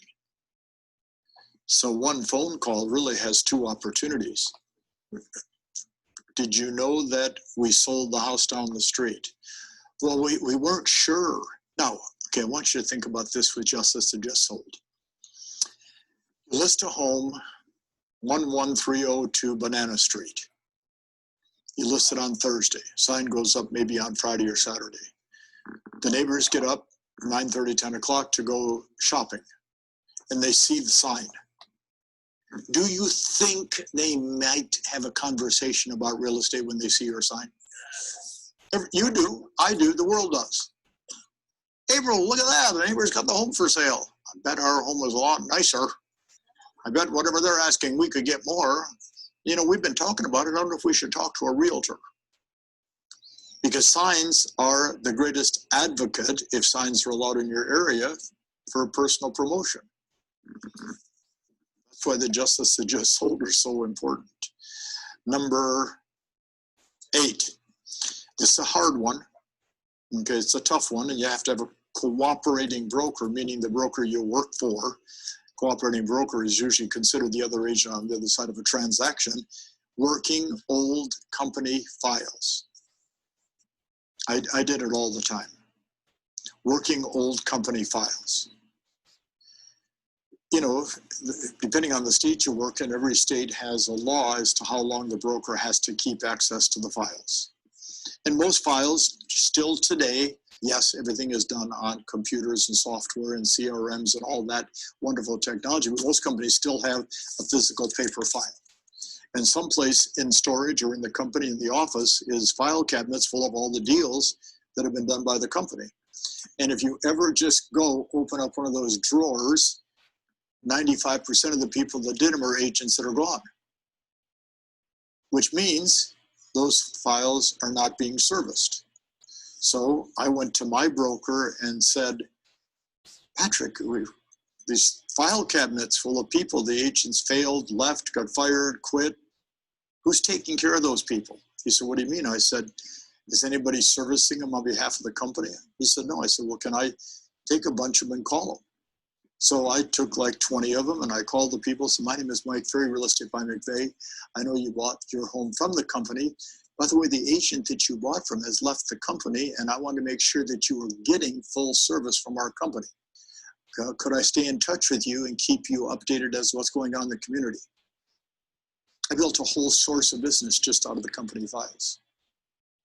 I don't know why brokers won't let you call them, but most brokers don't. But if you have a cooperating broker, old company files. Okay, what are we on? I lettered mine instead of numbering them, and I can't convert letters to numbers quick enough. Mike Ferry Organization Referrals. Great method of prospecting, okay? We have a lot of agents all over North America that have done, 4, 5, 6 10 transactions a year just through the network they built within attending seminars and being part of what we do. I mean, it's amazing how many people get referrals. And for the Las Vegas agents, hold up your hand. Folks, you're in one of the hottest markets in the world. I mean, if you don't introduce yourself to every person in this room that is not from Las Vegas, and even though most of you will contact the same people, there's referral business everywhere, all the time. Now, let's be honest, you're probably not getting an overload of people to Visalia, but you have outgoing referrals that you could be giving that are moving into the Valley or into Northern California or into Nevada or into someplace else. So there's always, through this great network of people, an opportunity for referrals. And it only stops because we don't ask. That's how I met Danny Kennedy. One of the great speakers, the 70s, 80s, 90s, and early 2000s. Danny lived about 25 miles away, and somebody introduced us to her, and we would refer people back and forth because, in those days, 25 miles was like 400 miles. Today, 25 miles is just your center of influence for your office, or in your case, 25 miles is just a normal drive. Next on your list, and this will sound a little strange, working with your current clients for referrals. Write it down and I'll express it. Okay? Working with your current clients for referrals. And this, it was not my idea. It came to me years ago from a top agent. She said to me, so Mike, let me ask you a question. When do you think a seller is most excited about an agent? I said, well, as soon as they sign the contract. And then she said, and in most cases, from that day forward, their excitement starts to wane, especially if we're not performing. I said, yeah, probably. So what I do, as soon as they sign the contract and I take the copy back, I say to them, I know you know somebody, Jeff, that must be thinking about buying or selling. She said, I get the major portion of my referrals the day they sign a contract. Isn't that interesting? Because that's when they're most impressed with you as a salesman or saleswoman. I said, what about buyers? She said, as soon as we write the contract on a buyer, and as soon as I call them with the acceptance, I start working for referrals that day. Because that's when they're most excited about the quality of the service you've offered. And I went, wow, that is really good. We have a question coming up. I went, well, that is really a strong and effective way to get better referrals. Because, you know, when are you dealing at the highest level with the buyer and seller the moment they sign the contract? Question, please. Yeah, thank you for that tip, Mike. I've noticed personally, I have started to do the same thing. And not only are they the most excited when they first sign the listing contract, but also that's when they're talking to family and friends about the process of moving. So it's worked really well for me. So. Oh yeah, that's when they're bragging about the fact they bought a new home. That's when they're bragging about the fact, hey, we got our home listed. It's going to sell at a really high price. Oh my God, we can't believe the price we're getting. That's what the conversations take place at that moment. So there's a question over here. Thank you. Yes, sir.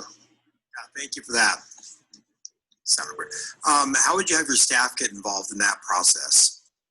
How would I have my staff get involved? Yeah, in like the meaning process? how would you have them or train them to ask for referrals Well, as it's well? not so much asking to train to ask for referrals, is to learn to be a good communicator and highly responsive to the needs of the client, which means you have to have a checklist on a listing where your assistant who's in charge of listings is doing everything in a timely manner. In terms, calling, getting the sign put up, lockbox if you use it, any marketing pieces, keeping them informed, having a big smile on their face. You know, buy a mirror this big and put it in front of your assistant so she sees he or she every time they call one of your clients and they're looking like, oh shit, I wouldn't work with that person, or wow, this is exciting. So it's just a matter of how you choose to train them. Okay. Great, thanks. No, of course, thank you. I thought I saw another hand. Okay, no problem. So we are on your current clients. I wrote the most common thing that top agents forget is that they have to trust the fact that the client is impressed with their service the moment they sign. We take it for granted. And if we take it for granted, we're losing possible transactions. Number 11. Next, working sign calls. Working sign calls. I took a lot of listings, had a lot of signs. Our broker allowed us to put a little thing, ask for Mike, my name on the top of the sign. Some companies allow it, some don't, but our broker did. So, you know, I got a lot of sign calls, and I had an assistant that worked from say 12:30 until 4:30 or 5 in the afternoon, going to college in the morning. And I wasn't in the office, I was out prospecting. So I trained my assistant when a sign call came in, and they was, we need to speak to Mike. We saw a property. So our receptionist would refer to my assistant, and I trained her. This is Mary Lou, can I help you? We saw a sign that asked for Mike. Oh, great. Mike would like me to ask you a question. Oh, okay, what does he want to ask us? Which home in the area do you own? Question number 1 on every sign call. Which home in the area do you own? because we assume that they're always buyers, and at least half of them are sellers. Which home in the area do you own? Now watch. John responds with, well, we don't live in the area. We live in Oxnard. We're thinking about Huntington Beach. Boing! I got a buyer. Take out my buyer qualification sheet. Well, as a matter of fact, we live at the home 4 doors away, and we're kind of nosy neighbors. Ha ha ha ha ha. Great, seller qualification sheet. So the question tells me the direction I'm going to go in. It's such an easy question. And if I was in the office, hi, this is Mike. Hi, we saw your sign over on Banana Street. Great. Which home in the area do you live in? Well, we live right around the corner. Great. I'm assuming you're considering either selling or just want to know what the property value is, correct? Well, we're kind of talking about selling. Well, can I ask you a couple of questions? Boink, pre-qualifying sheet. See, that's why I keep saying selling real estate is simple. It's just not easy because it's 98% preparation, knowing how to respond. And that goes back to Jeff, your question is, maybe 2% of the people in real estate have direct sales experience. Question, please. Okay. And I'm only have to delay because it's so much better for our viewers to be able to hear what you're asking. Excuse me. And it's Dan again, please. Thank you. Yeah, more questions from Dan. Okay, this is great. So ever since we moved on from, I think it was 800 Info Homeline, yes. I would say that we've had a struggle on finding a reliable sign company. One of our staff thought there was a mafia front on one of them. I mean, it's been wild the last 2 months. Finding a company to provide signs? Yeah, just writers for call capture. So just wondered if you had suggestions or even if the audience had them. Gosh, I don't even have any, I don't have any background in that area, so I can't provide an answer. And I'm one of the only speakers that will tell you I don't know the answer. That's fair. I don't know if anybody know the answer to that question? Yeah, just putting the vibe out though. Well, there's Stephen Dutcher. So we're done in about 10 minutes. Stephen, wave your hand so Dan can see you. So you guys should be chatting at the end of the day. Okay. All right. Last one before we finish up today's session. This is a fun one. Staff / center of influence. So Di, you take your assistant, because you had your assistant, I believe, for quite a long time. You seem to have a great relationship. Your staff center of influence, and be willing to pay them a small referral fee. And it can be a big deal. Okay, I mean, you can virtually get a lot of business, especially when you start doing the volume and you have 3 or 4 team members on your staff, not buyers agents, staff members. So to me then, everybody becomes a source of prospects. So we'll continue this tomorrow morning. What I want to talk to you about for a minute before we finish up today is, people say that what is the most important part of learning how to sell real estate? And I say, well, forgetting your past, closing that door, and then being open-minded to what you're hearing. And people say, well, is that really the key? I really believe, forgetting your past because, well, now watch. So Ira's in the viewing room, so I can't ask her.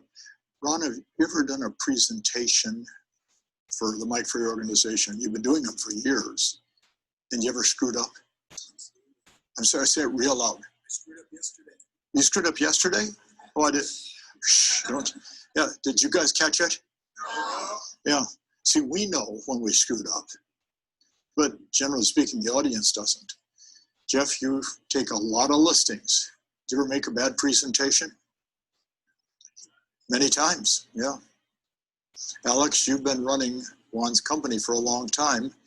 Ever made a mistake? Never. Since he's been here this morning. Okay. Well, this is called normal. So closing that door is the hardest part of being in real estate because we don't do enough transactions. Now, yeah, you're doing 50, 75, 100, but if there's 220 to 250 work days in a year at 100 transactions, you're still only doing one every few days. So it's not, you know, like say an attorney who is scheduled all day long every 30, 40 minutes, or the dentist every 30 minutes all day long, or the pilot who, you know, they're, you know, you take a Southwest, you know, they're going to do 12, 14 takeoff and landings a day minimum. So, you know, I've had people say to me, you used to fly commercial all the time. I did. American Airlines was my choice of airlines. The best pilots were the guys flying the commuters, because they leave Las Vegas at 7, they get to Phoenix at 8, they leave Phoenix at 9:15, and they fly to Dallas. And with the time change, now it's say 11:30, they're there for an hour, and then they fly to New Orleans, which is 45 minutes. And then they're there an hour, and then they fly over to Oklahoma City, and they're there an hour, then they fly back to Dallas. And then they finish there by coming back to their base, which is Las Vegas. So they've had like 8 takeoffs and 8 landings. That is the pilot I want to have fly my plane. Our pilot, Gene, has what, I think 25,000 hours in the cockpit. I trust him 100%. A couple of times we've chartered beautiful jets, and you look at the pilot and he looks like he's 11. And you go, I don't know if I want an 11-year-old pilot. We have a wonderful picture of Sean sitting in the captain's seat with the headset on, with a big smile on his face, because he wanted to sit in Gene's seat. And, you know, you're sitting on the runway and you're not going anywhere, so great.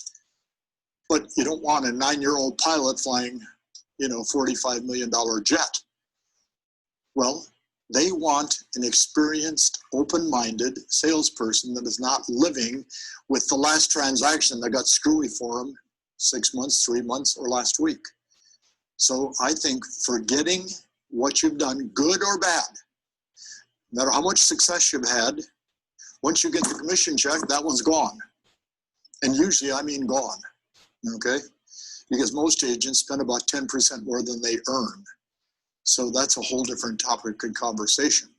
So one is forget the past, and then second, remain open-minded. Because the truth is, there's nothing that I have said on Tuesday, Wednesday, or through today, and we have about 3 minutes left, that if you did it, wouldn't make you a lot of money. Okay? Thank you.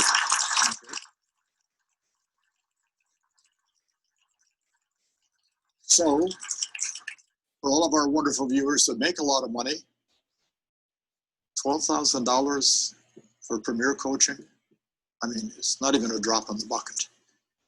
Okay, for our viewers that are not making a lot of money, well, let's see, you send your kids to college, you're going to pay 10, 30, 40,000 a year. You probably have been to college. Either you paid for it or your family paid for it. So I'm suggesting to all of our viewers that the University of Mike Ferry, which is of course not a university, is a really defined learning plan to improve the productivity. Well, I don't like Mike Ferry. Well, I'm not going to coach you. Who cares? Okay? We have, you know, all these great coaches that work in our system that carry this message well. Watch. Invest in today and tomorrow. Call the office and sign up for coaching. We had 2 people yesterday, directly after I said at the end, we have this new benefit list because our benefits have improved, especially with COVID, and they're different and even better. If you think, how many of you are Premier Coaching clients? Have you really taken a look at the new list of benefits? Because we really, Sabrina said, we got to do a better job for our Premier and one-on-ones, and we've put together a much better list, okay? So, excuse me. Are you not happy with this? Well then, God darn it, clap your hands. Thank you. You look like you were frozen back in Apple Valley again there for a minute. So get involved, okay? Now, Mike, I know somebody that went through your coaching, it didn't work. Right. Why didn't it work? Because they wouldn't do what we said. It is always comes down to, are you going to do what the coach says? So then I use this example. In this room, How many of you, whether it be in grade school, high school, or university, or just for fun as an amateur, have ever participated in an organized sport? Okay, so Alex, what did you participate in? Basketball, good. Jeff? Skiing. Obviously, John, professional soccer. Ramon? Wrestling. I wouldn't want to wrestle you. You're a big guy. Okay, Carlos? Football. Did you have a coach? Yes. I'm sorry? Yes. Did you have to do what the coach said? Yes. And if you didn't do what the coach said, did you get to play? No. Who wants to play better? Who wants to play more? Yes. And be a winner? Yes. Join Mike Ferry. Okay. Thank you. See you tomorrow. See you tomorrow. Okay. Thank you.